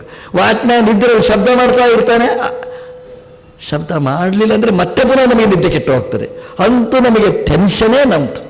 ನಮ್ಮ ದೇವರದ್ದು ಎಂತಹ ಕಾಳಜಿ ಅಂದರೆ, ಅಪ್ಪ ನೀನು ಟೆನ್ಷನ್ ಇಲ್ಲದೆ ಇರು, ನೀನು ರಾತ್ರಿ ನಾನು ಕಾಯ್ತೇನೆ, ಹಗಲು ನಿನ್ನನ್ನು ಕಾಯ್ತೇನೆ. ಯಾಕೆ ಅಂತಂದರೆ ವಾಚ್ಮ್ಯಾನಿಗೆ ಆದರೆ ನಿದ್ದೆ ಬರುತ್ತೆ, ಅವನಿಗೆ ಒಬ್ಬನೇ ಹಗಲು ರಾತ್ರಿ ಕಾಯಬೇಕು. ನಮ್ಮಲ್ಲಿ ಹಗಲಿಗೊಂದು ರೂಪ, ರಾತ್ರಿಗೊಂದು ರೂಪ, ಇನ್ನೊಂದು ಹಗಲಿಗೊಂದು ರೂಪ, ಇನ್ನೊಂದು ರಾತ್ರಿಗೊಂದು ರೂಪ. ಅಂದರೆ 100 ವರ್ಷ ಇಡೀ ಹಗಲು ರಾತ್ರಿ ಕಾದರೆ 72,000 ರೂಪದಿಂದ ನಮ್ಮನ್ನು ಕಾಯ್ತಾನೆ ಅಂತಂದರೆ ಒಂದೊಂದು ಶರೀರದಲ್ಲಿ ಭಗವಂತನ ತಾಕತ್ತದು ಎಷ್ಟು, ಭಗವಂತನ ಕಾರುಣ್ಯ ನಮ್ಮಲ್ಲಿ ಎಷ್ಟು. ಹನುಮಂತೇವರು ಅದನ್ನೆಲ್ಲ ನೋಡಿ ನಮಸ್ಕಾರ ಅಂತ ಅದಕ್ಕೆ ಮಾಡ್ತಾರೆ ಅಂತ. ಅವರ ಎಕ್ಸ್ರೇ ಕಿರಣದಲ್ಲಿ ಅದು ಕಾಣುವುದು ಭಗವಂತನ ದಿವ್ಯ ರೂಪಗಳು, 72,000 ರೂಪಗಳು ಅಂತ. ಈ ಬೃಹತಿ ಅಂತ ನಾಳೆ ಹೋಮ ಇದೆ, ಇಲ್ಲಿ ಬೃಹತಿ ಸಹಸ್ರ ಅಂತ ಅದನ್ನು ಕರೀತಾರೆ. ಬೃಹತಿ ಅಂತಂದರೆ ಅದು 36 ಅಕ್ಷರದ ಮಂತ್ರ, ವೇದ ಮಂತ್ರ ಅಂತ. ಅದು 1000 ಮಂತ್ರಗಳು, 36 ಅಕ್ಷರ. 36 ಅಕ್ಷರ ಅಂತಂದರೆ ಸ್ವರ ವ್ಯಂಜನ ಅಂತ ಇರ್ತದೆ ಅದರಲ್ಲಿ. ಸ್ವರ ಅಂತಂದರೆ ನೋಡೀಗ ಕ ಅಂತ ನಾವು ಹೇಳ್ತೇವೆ. ಕ ಅದರಲ್ಲಿ 2 ಅಕ್ಷರ ಇದೆ, ಒಂದು ಕ ಒಂದು ಆ. ಅಂದರೆ ಸ್ವತಂತ್ರ ಅಕ್ಷರ ಅದು. ಆ ಅಂತ ಬಾಯಿ ತುಂಬ ನಾವು ಹೇಳ್ಬೋದು. ಕ ಅಂತ ಹೇಳಲಿಕ್ಕೆ ಆಗೋದಿಲ್ಲ, ಅದನ್ನು ಹೇಳಬೇಕಾದ್ರೆ ಅದಕ್ಕೆ ಸ್ವರ ಅಕ್ಷರ ಸೇರಿಸಬೇಕು, ಅದಕ್ಕೆ ವ್ಯಂಜನ ಅಂತ. ಬರೀ ಕು ಗು ಹೇಳಲಿಕ್ಕಾಗಲ್ಲ, ಬರೀ ವ್ಯಂಜನವನ್ನೇ ಹೇಳಿ ಅದು ಆಗೋಲ್ಲ, ಅದು ವ್ಯಂಜನ ಇನ್ನೊಂದರೊಟ್ಟಿಗೆ ಸೇರಿದರೆ ಮಾತ್ರ ಹೇಳಲಿಕ್ಕಾಗೋದು. ಸ್ವರ ಅಂದರೆ ಸ್ವಯಮೇವ ರಮತೆ, ಸ್ವತಂತ್ರ ಅದು. ಅದನ್ನು ಅಚು ವ್ಯಂಜನ ಅಂತ ಅದನ್ನು ಕರೆದಿದ್ದಾರೆ. ಅಂದರೆ ಒಂದು ಮಂತ್ರದಲ್ಲಿ ಅಚುಗಳೂ ಇರ್ತದೆ, ವ್ಯಂಜನಗಳೂ ಇರ್ತದೆ. 36 ಅಚು, 36 ವ್ಯಂಜನ, 72 ಅಕ್ಷರಗಳು. ಅಂದರೆ ಒಂದು ಬೃಹತಿ ಮಂತ್ರದಲ್ಲಿ 72 ಅಕ್ಷರದ ಮಂತ್ರ ಅದು. ಅದು 1000 ಮಂತ್ರ ಅಂದರೆ 72,000 ಅಕ್ಷರಗಳ ಒಂದು ಹೋಮ. ಅಂದರೆ 72,000 ಅಕ್ಷರಗಳಲ್ಲಿ ಭಗವಂತನ 72,000 ರೂಪಗಳಿವೆ. ಅದನ್ನು ಅನುಸಂಧಾನ ಮಾಡಿ ಮಾಡುವ ಹೋಮನೇ ಬೃಹತಿ ಸಹಸ್ರ ಹೋಮ. ಅದನ್ನು ನಾವು ಮಾಡಿಸಬೇಕಾಗಿಲ್ಲ, ಮಾಡುವುದನ್ನು ಶ್ರದ್ಧೆಯಿಂದ ನೋಡಿ ಕೇಳಿದರೆ ನಮ್ಮ ಒಳಗೆ ಭಗವಂತ 100 ವರ್ಷ ನಮ್ಮೊಳಗೆ ಇದ್ದು ಯಾವುದೇ ಟೆನ್ಷನ್ ಇಲ್ಲದೆ, ಯಾವುದೇ ರೋಗ ಇಲ್ಲದೆ 100 ವರ್ಷ ನಾವು ಆರಾಮವಾಗಿ ಬದುಕಲಿಕ್ಕೆ ಸಾಧ್ಯ. ನಾಳೆ ನಾಡಿನ ಹೋಮದಲ್ಲಿ ನೀವು ಭಾಗವಹಿಸಿದರೆ 100 ವರ್ಷ ಐಷಾರಾಮವಾಗಿ ನಾವು ಬದುಕಲಿಕ್ಕೆ ಸಾಧ್ಯ. ಅದು ಬೃಹತಿ ಸಹಸ್ರ ಅಂತ. ಅದರಲ್ಲಿ ವಿಷ್ಣು ಸಹಸ್ರನಾಮದಲ್ಲಿ 1000 ನಾಮಗಳಿವೆ. ಆ 1000 ನಾಮದಿಂದ 1000 ಋಕ್ಕುಗಳ ಅರ್ಥದ ಚಿಂತನೆ ಇದೆ. ಅದರಲ್ಲಿ 72,000 ರೂಪಗಳಿವೆ. ಅದು ಭಗವಂತ ಒಳಗೆ ಅಂತರ್ಯಾಮಿ ಅಂದರೆ ನಮ್ಮ ಒಳಗೆ ನಿಯಮನೆ ಮಾಡುವ ಭಗವಂತನ ಆ ರೂಪಗಳು. ಅದನ್ನು ಹನುಮಂತ ದೇವರು ಆ 72,000 ರೂಪಗಳನ್ನು ದರ್ಶನ ಪಡಿತಾರೆ, ನೋಡ್ತಾ ಇರ್ತಾರೆ. ಅವರು ಕೈ ಮುಗಿದು ಯಾವುದಕ್ಕೆ ಅಂತಂದರೆ ವ್ಯಕ್ತಿಗೆ ಕೈ ಮುಗಿದಲ್ಲ, ಆ ಒಳಗೆ ಇರುವ ಆ ಭಗವಂತನ ಆ 72,000 ರೂಪಗಳ ವಿಶ್ವರೂಪ ಅದನ್ನು ಕಂಡು ಕೈ ಮುಗಿತಾರಂತೆ ಹನುಮಂತ ದೇವರು. ಕೈ ಮುಗಿತಲೇ ಇರ್ತಾರೆ. ನಮೋ ನಮೋ ನಾಥ, ನಮೋ ನಮಸ್ತೆ, ನಮಸ್ಕಾರ ನಮಸ್ಕಾರ ನಮಸ್ಕಾರ ಅಂತ ಅವ್ರ ಕೈ ಕೆಳಗೆ ಬಿಡುವುದೇ ಇಲ್ಲ, ಅಂಜಲಿ ಬಂದ ಬಿಡುವುದೇ ಇಲ್ಲ, ಕೈ ಮುಗಿಯುತ್ತಲೇ ಇರ್ತಾರಂತೆ. ಯಾಕೆಂತಂದರೆ ಆ ಅಂತರ್ಯಾಮಿಯಾದ ಭಗವಂತನ ದಿವ್ಯವಾದ ಆ ದರ್ಶನ ಅದು ಅವರಿಗೆ ಸ್ಫೂರ್ತಿಯನ್ನು ಕೊಡತಕ್ಕಂಥದ್ದು. ಹಾಗೆ ಹನುಮಂತ ದೇವರು ನತ್ವ ನಮಸ್ಕಾರ ಮಾಡಿ ಭಗವಂತನಿಗೆ ಪ್ರಾರ್ಥನೆಯನ್ನು ಸಲ್ಲಿಸಿ ಹಾರುವ ಸಂಕಲ್ಪವನ್ನು ಮಾಡ್ತಾರೆ. ಸುಂದರ ಕಾಂಡ ಅಂತ ನಾವು ಕರಿತೀವಿ. ಸುಂದರ ಅನ್ನುವ ಶಬ್ದಕ್ಕೆ 2 ಚಿಂತನೆ ಇದೆ. ಸುಂದರ ಸುಂದಹ ರತ್ನನಾಭ ಸುಲೋಚನ. ವಿಷ್ಣು ಸಹಸ್ರನಾಮದಲ್ಲಿ ಸುಂದರ ಅನ್ನುವ ಶಬ್ದ ಇದೆ, ಸುಂದ ಅನ್ನುವ ಶಬ್ದ ಇದೆ. ಈ ಎರಡನ್ನು ರಾಮಾಯಣದಲ್ಲಿ ಜೋಡಿಸಿ ಸುಂದರಕಾಂಡ ಅಂತ ಇದನ್ನು ಕರೆದಿದ್ದಾರೆ. ಸುಂದರ ಅಂತಂದರೆ ಹನುಮಂತ ದೇವರು ಸುಂದರ. ಯಾಕೆ ಅಂತಂದರೆ ಸುಂದೇ ರಮತೆ ಇತಿ ಸುಂದರ. ಸುಂದ ಅಂದರೆ ಭಗವಂತನ ಹೆಸರು. ಸುಂದರ ಸುಂದಹ ಭಗವಂತನ ಹೆಸರು, ಅದು ಸುಂದ ಅಂತ. ಆ ಸುಂದ ಅಂದರೆ ಭಗವಂತ, ಅವನಲ್ಲಿ ರಾ ಅಂದರೆ ರತಿ, ರೇಮೆ ರತಿ. ಸುಂದ ಅನ್ನುವ ಭಗವಂತನಲ್ಲಿ ರತನ ಆದ್ದರಿಂದ ಆ ಹನುಮಂತ ದೇವರಿಗೆ ಸುಂದರ, ಅವರ ಕಾಂಡ ಸುಂದರಕಾಂಡ ಅಂತ. ದೇವರಿಗೆ ಯಾಕೆ ಸುಂದ ಅಂತ ಹೆಸರು? ಸುಮ್ ಅಂದರೆ ಒಳ್ಳೆದು, ದ ಅಂದರೆ ಕೊಡುವವ, ಒಳ್ಳೆದ್ದನ್ನೇ ಕೊಡುವವ ಸುಂದ. ದೇವರು ಕೆಟ್ಟದನ್ನು ಕೊಡುವವ ಅಲ್ಲ. ಕೆಟ್ಟದ್ದಾಗುವುದು ನಮ್ಮ ಪ್ರಾರಬ್ಧ, ನಾವು ಕೆಟ್ಟದ್ದು ಮಾಡಿದ್ದಕ್ಕೆ. ಒಳ್ಳೆದ್ದನ್ನು ದೇವರು ನಮ್ಗೆ ಕೊಡ್ತಾನೆ ಅಂತ ಸುಂದ. ನಾವೆಲ್ಲ ತಿರ್ಗಾ ಮುರ್ಗ ಏನಾದರೂ ಕೆಟ್ಟದಾಯಿತು ಅಂತಂದರೆ ದೇವರಿಗೆ ಪೂಜೆ ಮಾಡಿದೆ, ನಮಸ್ಕಾರ ಮಾಡಿದೆ, ಏನಾಯಿತು? ಕೆಟ್ಟದಾಯಿತು ಅಂತ. ಅಂದರೆ ನಮಸ್ಕಾರ ಮಾಡಿದ್ದಕ್ಕೆ ಕೆಟ್ಟದಾಯಿತು. ಏನಾದರೂ ಒಳ್ಳೆದಾಯಿತು, ಮಗ ಪರೀಕ್ಷೆಯಲ್ಲಿ ಪಾಸಾದ, ಏನು ಹುಡುಗರೆ ಏನು ಓದಿದ ಪಾಪ, ಓದಿ ಓದಿ ಪಾಸಾದದ್ದು ಓದಿ ಅವನು ಫೈಲ್ ಆದರೆ ಏನ್ರಿ ದೇವರಿಗೆ ಅಷ್ಟು ಸೇವೆ ಕೊಟ್ಟೆ, ದೇವರು ಫೈಲ್ ಮಾಡಿಬಿಟ್ಟ. ದೇವರು ಫೈಲ್ ಮಾಡಲಿಕ್ಕೆ ಇರೋದಾ? ಬೇರೆ ಕೆಲಸ ಇಲ್ಲ ನಮ್ಮ ದೇವರಿಗೆ.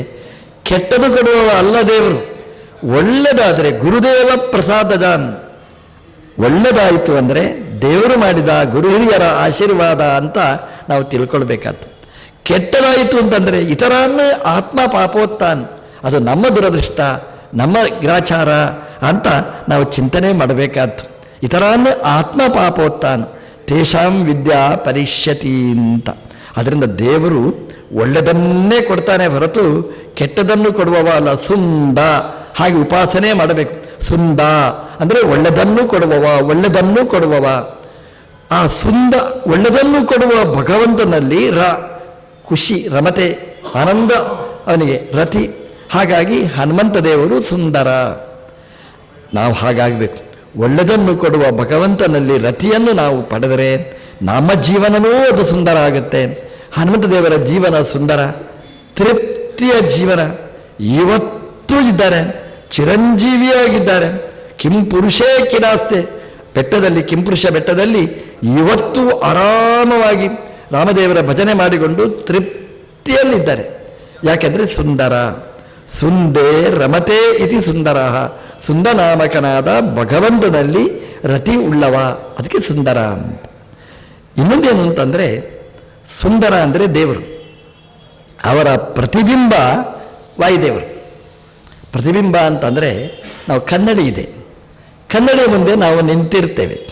ಕನ್ನಡಿಯ ಮುಂದೆ ನಾವು ನಿಂತರೆ ಆ ಕನ್ನಡಿಯಲ್ಲಿ ರಿಫ್ಲೆಕ್ಷನ್, ಪ್ರತಿಬಿಂಬ ಬೀಳುತ್ತದೆ. ಅದು ಎಲ್ಲಿವರೆಗೆ ಮುಖ ಇರ್ತದೆ ಅಲ್ಲಿವರೆಗೆ ಕನ್ನಡಿಯಲ್ಲಿ ಪ್ರತಿಬಿಂಬ ಕಾಣಿಸ್ತದೆ.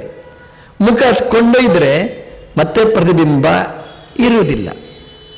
ಕನ್ನಡಿಯೊಳಗೆ ಮುಖ ಚಂದ ಕಾಣಿಸ್ತು ನಂದು ಅಂತ ಹೇಳ್ತೇವೆ. ಎಲ್ಲಿಯಾದರೂ ಕುರೂಪ ಖಂಡಿತು ಅಂತಂದರೆ ಇದ್ಯಾರ್ದಿರಿ ಮುಖ ತಲೆಬಿಸಿಯಾಗಿ ಬಿಡುತ್ತೆ ನಮಗೆ. ಅಂದರೆ ನಮ್ಮದು ಮುಖ ಹೇಗಿರ್ತದೆ ಹಾಗೆ ಕನ್ನಡಿಯಲ್ಲಿ ಪ್ರತಿಬಿಂಬವನ್ನು ನಾವು ನೋಡ್ತೇವೆ. ದೇವರ ಪ್ರತಿಬಿಂಬ ಅದು ಹನುಮಂತ ದೇವರು. ಸುಂದರ ದೇವರು, ಅತ್ಯಂತ ಸುಂದರ ಸ್ಫುರದ್ರೂಪಿಯಾದವ ಭಗವಂತ. ಅವನ ಪ್ರತಿಬಿಂಬ ಹನುಮಂತ ದೇವರು. ಹಾಗಾಗಿ ಅವರು ಸುಂದರ. ಹಾಗೆ ಭಗವಂತ ಸುಂದರ ಅಂತ ಆಲೋಚನೆ ಮಾಡಿ ಎಲ್ಲ ಕಾರ್ಯವನ್ನೂ ಮಾಡುವವರು ಹನುಮಪ್ಪ. ಹಾಗಾಗಿ ಹನುಮಂತ ದೇವರ ಕಾರ್ಯಗಳೆಲ್ಲ ಸುಂದರ, ಅವರ ಚಿಂತನೆಗಳೆಲ್ಲ ಸುಂದರ, ಅವರು ಏನು ನಡೆ ನುಡಿ ಅದೆಲ್ಲವೂ ಕೂಡ ಸುಂದರ. ಸುಂದರನಾದ ಭಗವಂತನ ಪ್ರತಿಬಿಂಬರಾಗಿ ಎಲ್ಲವನ್ನೂ ನಡೆಸ್ತಾರೆ. ರೂಪಂ ರೂಪಂ ಪ್ರತಿ ರೂಪೋ ಬಭುವ. ಭಗವಂತನ ಆ ರೂಪ ಇದ್ದದ್ದಕ್ಕೆ ಈ ಪ್ರತಿರೂಪ ಇದೆ. ಭಗವಂತನಿಗೆ ಹಾರುವ ಶಕ್ತಿ ಇದೆ. ಅದರ ಅನುಸಂಧಾನ ಮಾಡಿದರೆ ಹಾರುವ ಶಕ್ತಿಯನ್ನು ಭಗವಂತ ನೀಡ್ತಾನೆ. ಅಲ್ಲಿ ಹುಡುಕುವ ಸಾಮರ್ಥ್ಯ ಭಗವಂತನದ್ದು ಅಂತ ಹೇಳಿದರೆ ಒಳ್ಳೆಯ ರೀತಿಯಲ್ಲಿ ಅನ್ವೇಷಣೆ ಮಾಡಿಸ್ತಾನೆ. ಅಲ್ಲಿ ಬರುವ ಶತ್ರುಗಳನ್ನು ಸಂಹಾರ ಮಾಡುವ ದೇವರು ಸುಂದರ ಅಂತ ಚಿಂತನೆ ಮಾಡಿದರೆ ಆ ಕಾರ್ಯವನ್ನು ನಮ್ಮಿಂದ ಸುಲಲಿತವಾಗಿ ಮಾಡಿಸ್ತಾನೆ. ಹಾಗೆ ಸುಂದರ ಅಂತಂದರೆ ಭಗವಂತ ಸುಂದರನಾದ ಭಗವಂತನ ಪ್ರತಿಬಿಂಬ ಅಂತ ಅನುಸಂಧಾನ ಮಾಡಿದವರು. ಹಾಗಾಗಿ ಈ ಕಾಂಡ ಅದೆಲ್ಲ ಪರಮಸುಂದರವಾಯಿತು ಅಂತ ಆಚಾರ್ಯರು ತಾತ್ಪರ್ಯ ನಿರ್ಣಯದಲ್ಲಿ ಹೇಳುವಾಗ, ರಾಮಾಯ ಶಾಶ್ವತ ಸುವಿಸ್ತೃತ ಷಡ್ಗುಣಾಯ ಸರ್ವೇಶ್ವರಾಯ ಸುಖಸಾರ ಮಹರ್ಣವಾಯ ನತ್ವ. ಸಮುದ್ರ ಹಾರಬೇಕಾದ್ರೆ ಬಲವೀರ್ಯ ಮಹರ್ಣವಾಯ ಸುಖಸಾರ ಮಹರ್ಣವಾಯ. ಅರ್ಣವ ಅಂದರೆ ಸಮುದ್ರ. ಈ ಸಮುದ್ರ ನಾವು ಹಾರಬೇಕಾದ್ರೆ ಭಗವಂತನ ಬಲ ಸಮುದ್ರವನ್ನು ಚಿಂತನೆ ಮಾಡಬೇಕಂತೆ. ಭಗವಂತನ ವೀರ್ಯ, ವೀರ್ಯ ಅಂದರೆ ನಾವು ಆರಂಭ ಮಾಡಿದ ಕೆಲಸ ಕೊನೆ ಮುಟ್ಟಬೇಕು, ಅದು ವೀರ್ಯ. ಆರಬ್ಧ ಅಂತಗಾಮಿತ್ವ ವೀರ್ಯ, ಅದು ಸಮುದ್ರ ಗಾತ್ರದ ಭಗವಂತನದ್ದು ಅಂತ ಚಿಂತನೆ ಮಾಡಿದರೆ ಈ ಸಮುದ್ರಗಳೆಲ್ಲ ನಗಣ್ಯ ಆಗಿ ಬಿಡ್ತದೆ. ಹಾಗೆ ಆ ಸಮುದ್ರ ಭಗವಂತ ಅಂತ ಅನುಸಂಧಾನ ಮಾಡಿ ಇದನ್ನು ಸಮುದ್ರವನ್ನು ಹಾರುವ ಸಂಕಲ್ಪ ಹನುಮಂತ ದೇವರು ಮಾಡಿದರು ಅಂತ ಹೇಳ್ತಾರೆ. ವಾಲ್ಮೀಕಿಗಳ ರಾಮಾಯಣದಲ್ಲಿ ಹನುಮ ಹಾರಬೇಕಾಗಿದ್ದರೆ ನಮಸ್ಕಾರ ಮಾಡಿದ ಅಂತ ಹೇಳ್ತಾರೆ. ಸ ಸೂರ್ಯಾಯ ಮಹೇಂದ್ರಾಯ ಪವನಾಯ ಸ್ವಯಂಭುವೆ ಭೂತೇಭ್ಯಶ್ಚ ಅಂಜಲಿಂಕೃತ್ವ ಚಕಾರ ಗಮನೆ ಮತಿಂ. ಅವನು ಮತಿಂ, ಮತಂದರೆ ಸಂಕಲ್ಪ ಮಾಡ್ತಾರೆ. ಈ ಹಾರಬೇಕಾದ್ರೆ ಮತಿಂ ಚಕಾರ ಸಂಕಲ್ಪ ಮಾಡಿದರು ಹನುಮಂತ ದೇವರು. ಹೇಗೆ ಸಂಕಲ್ಪ ಮಾಡಿದರು? ನಮಸ್ಕಾರ ಮಾಡಿ. ಯಾರ್ಯಾರಿಗೆ ನಮಸ್ಕಾರ ಮಾಡಿದರು? ಸೂರ್ಯಾಯ ಸೂರ್ಯನಿಗೆ ನಮಸ್ಕಾರ ಮಾಡಿದರು, ಮಹೇಂದ್ರಾಯ ಇಂದ್ರನಿಗೆ ನಮಸ್ಕಾರ ಮಾಡಿದರು, ಪವನಾಯ ವಾಯುದೇವರಿಗೆ ನಮಸ್ಕಾರ ಮಾಡಿದರು, ಸ್ವಯಂಭುವೆ ಬ್ರಹ್ಮದೇವರಿಗೆ ನಮಸ್ಕಾರ ಮಾಡಿದರು, ಭೂತೇಭ್ಯಶ್ಚ ಎಲ್ಲ ಭೂತಗಳಿಗೆ ಭೂತಗಣಗಳಿಗೆಲ್ಲ ನಮಸ್ಕಾರ ಮಾಡಿದರು. ಅಂಜಲಿಂಕೃತ್ವ ನಮಸ್ಕಾರ ಮಾಡಿ ಚಕಾರ ಗಮನೆ ಮತಿಂ ಅಂದರೆ ಹೋಗುವ ಮತಿ. ಮತಿ ಅಂದರೆ ಸಂಕಲ್ಪ, ನಿರ್ಧಾರ ಮಾಡ್ತಾರೆ. ಸಂಕಲ್ಪ ಮಾಡಿದರು. ಸೂರ್ಯನಿಗೆ ನಮಸ್ಕಾರ ಮಾಡಬೇಕು. ನಾವು ದಿನ ಬೆಳಗಾದರೆ ಸೂರ್ಯನಿಗೆ ನಮಸ್ಕಾರ ಮಾಡಬೇಕು. ಯಾಕೆ ಅಂತ ಅಂದರೆ ಸೂರ್ಯ ಶಕ್ತಿ ನಮ್ಮ ಪ್ರಪಂಚಕ್ಕೆ ನೇರ ದೇವಲೋಕದಿಂದ ಸಂಬಂಧ. ಮೇಲಿನ ಲೋಕದಿಂದ ನಮಗೆ ಲಿಂಕ್ ಇರುವುದು ಸೂರ್ಯನಿಂದ. ಮನೆ ಬೆಳಗಾಗಬೇಕು ಅಂತಂದರೆ ಸೂರ್ಯ ಬೇಕು ನಮಗೆ.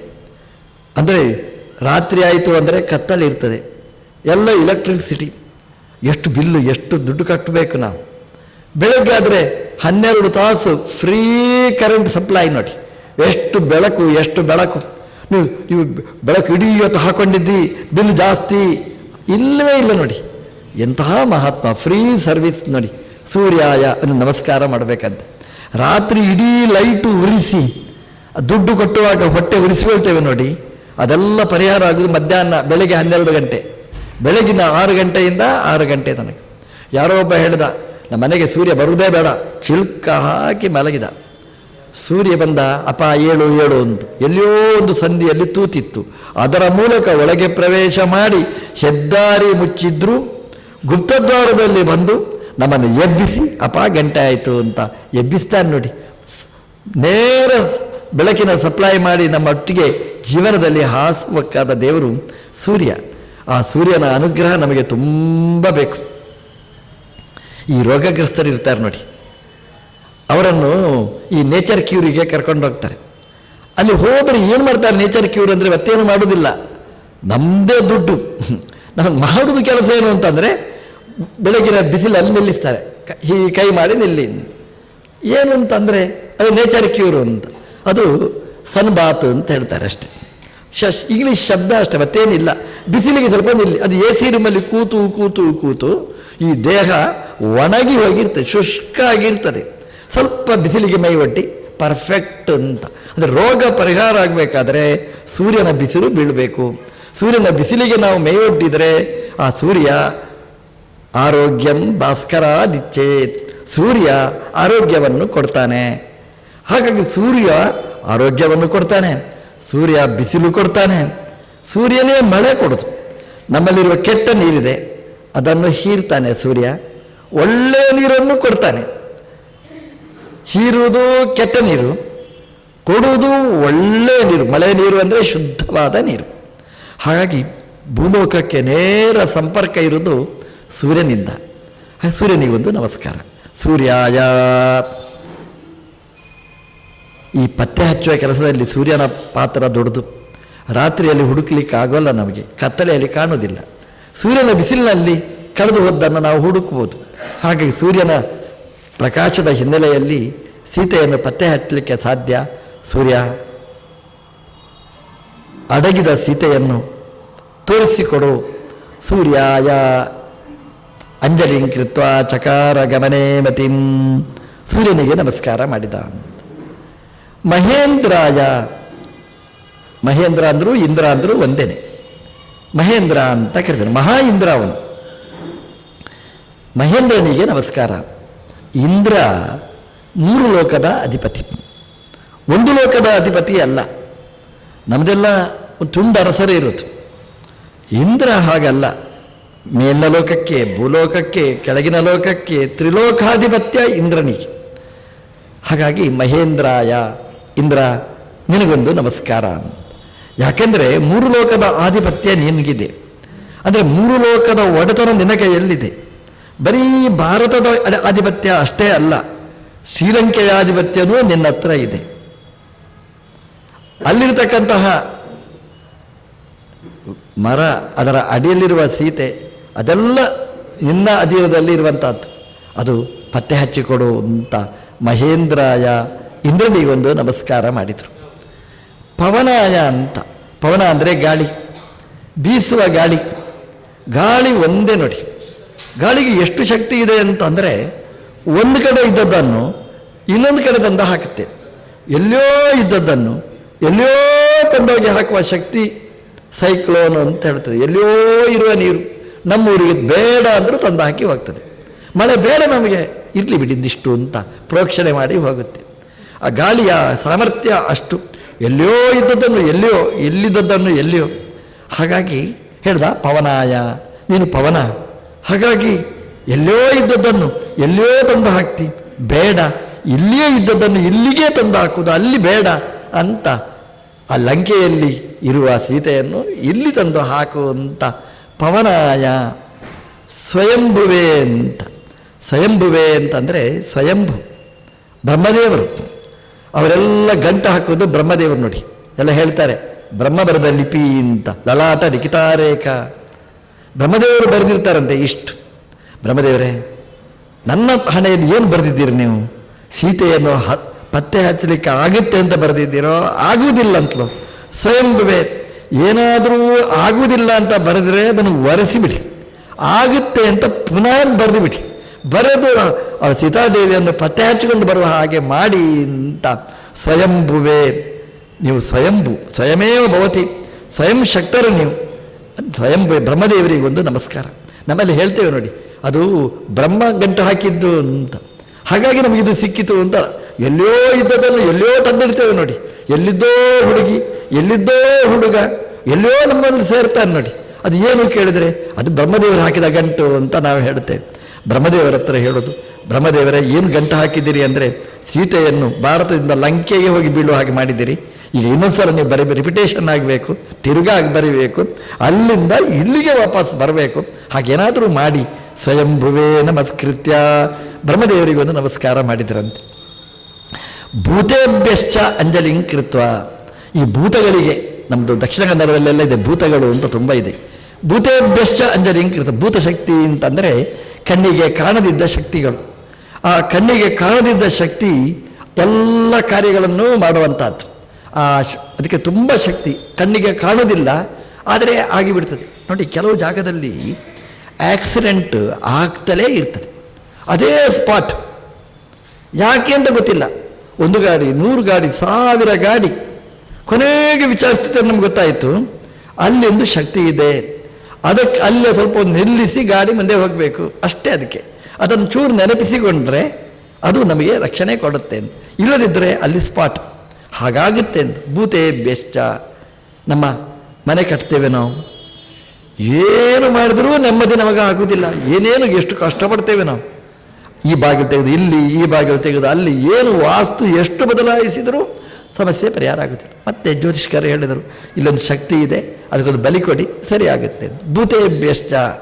ಹಾಗೆಯೇ ಸೀತಾದೇವಿ ಅದು ಈ ಶಕ್ತಿಯಿಂದ ನಮಗೆ ಸಿಗಬೇಕು.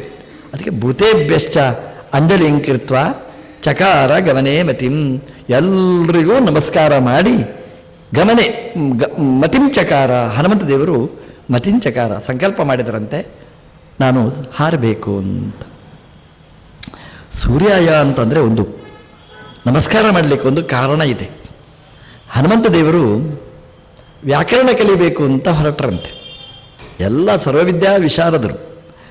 ಆದರೂ ಲೋಕದ ದೃಷ್ಟಿಯಿಂದ ಕೃಷ್ಣದೇವರು ಸಂದೀಪಿನಿ ಆಶ್ರಮಕ್ಕೆ ಹೋದಾಗೆ, ರಾಮದೇವರು ವಿಶ್ವಾಮಿತ್ರರ ಬೆನ್ನ ಹಿಂದೆ ತಿರುಗಾಡಿದ ಹಾಗೇನೆ ಹನುಮ ಸೂರ್ಯದೇವರ ಹತ್ರ ಬಂದ. ಸೂರ್ಯದೇವರು ಹೇಳಿದರು, ವ್ಯಾಕರಣ ಪಾಠ ಹೇಳಲಿಕ್ಕಾಗುತ್ತೆ, ಒಂದು ಕಡೆ ಕೂತು ಪಾಠ ಹೇಳಲಿಕ್ಕೆ ಆಗೋಲ್ಲ ನನಗೆ, ದಿನಾ ಸಂಚಾರ ನಂದು ಅಂತ.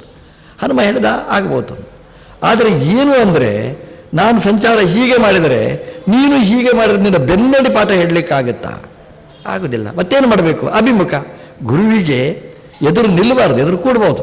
ಹಾಗಾಗಿ ನೀನು ಎದುರಲ್ಲಿ ಕೂತು ನೀನು ಪಾಠ ಹೇಳಬೇಕು. ಅಂದರೆ ಸೂರ್ಯ ಹೀಗೆ ಪ್ರಯಾಣ ಮಾಡಿದರೆ ರಿವರ್ಸ್ ಗೇರಲ್ಲಿ ನೀನು ಹೋಗಬೇಕು. ಆಯಿತು ಅಂತ ಹೇಳಿದರು ಹನುಮಂತೇವರು.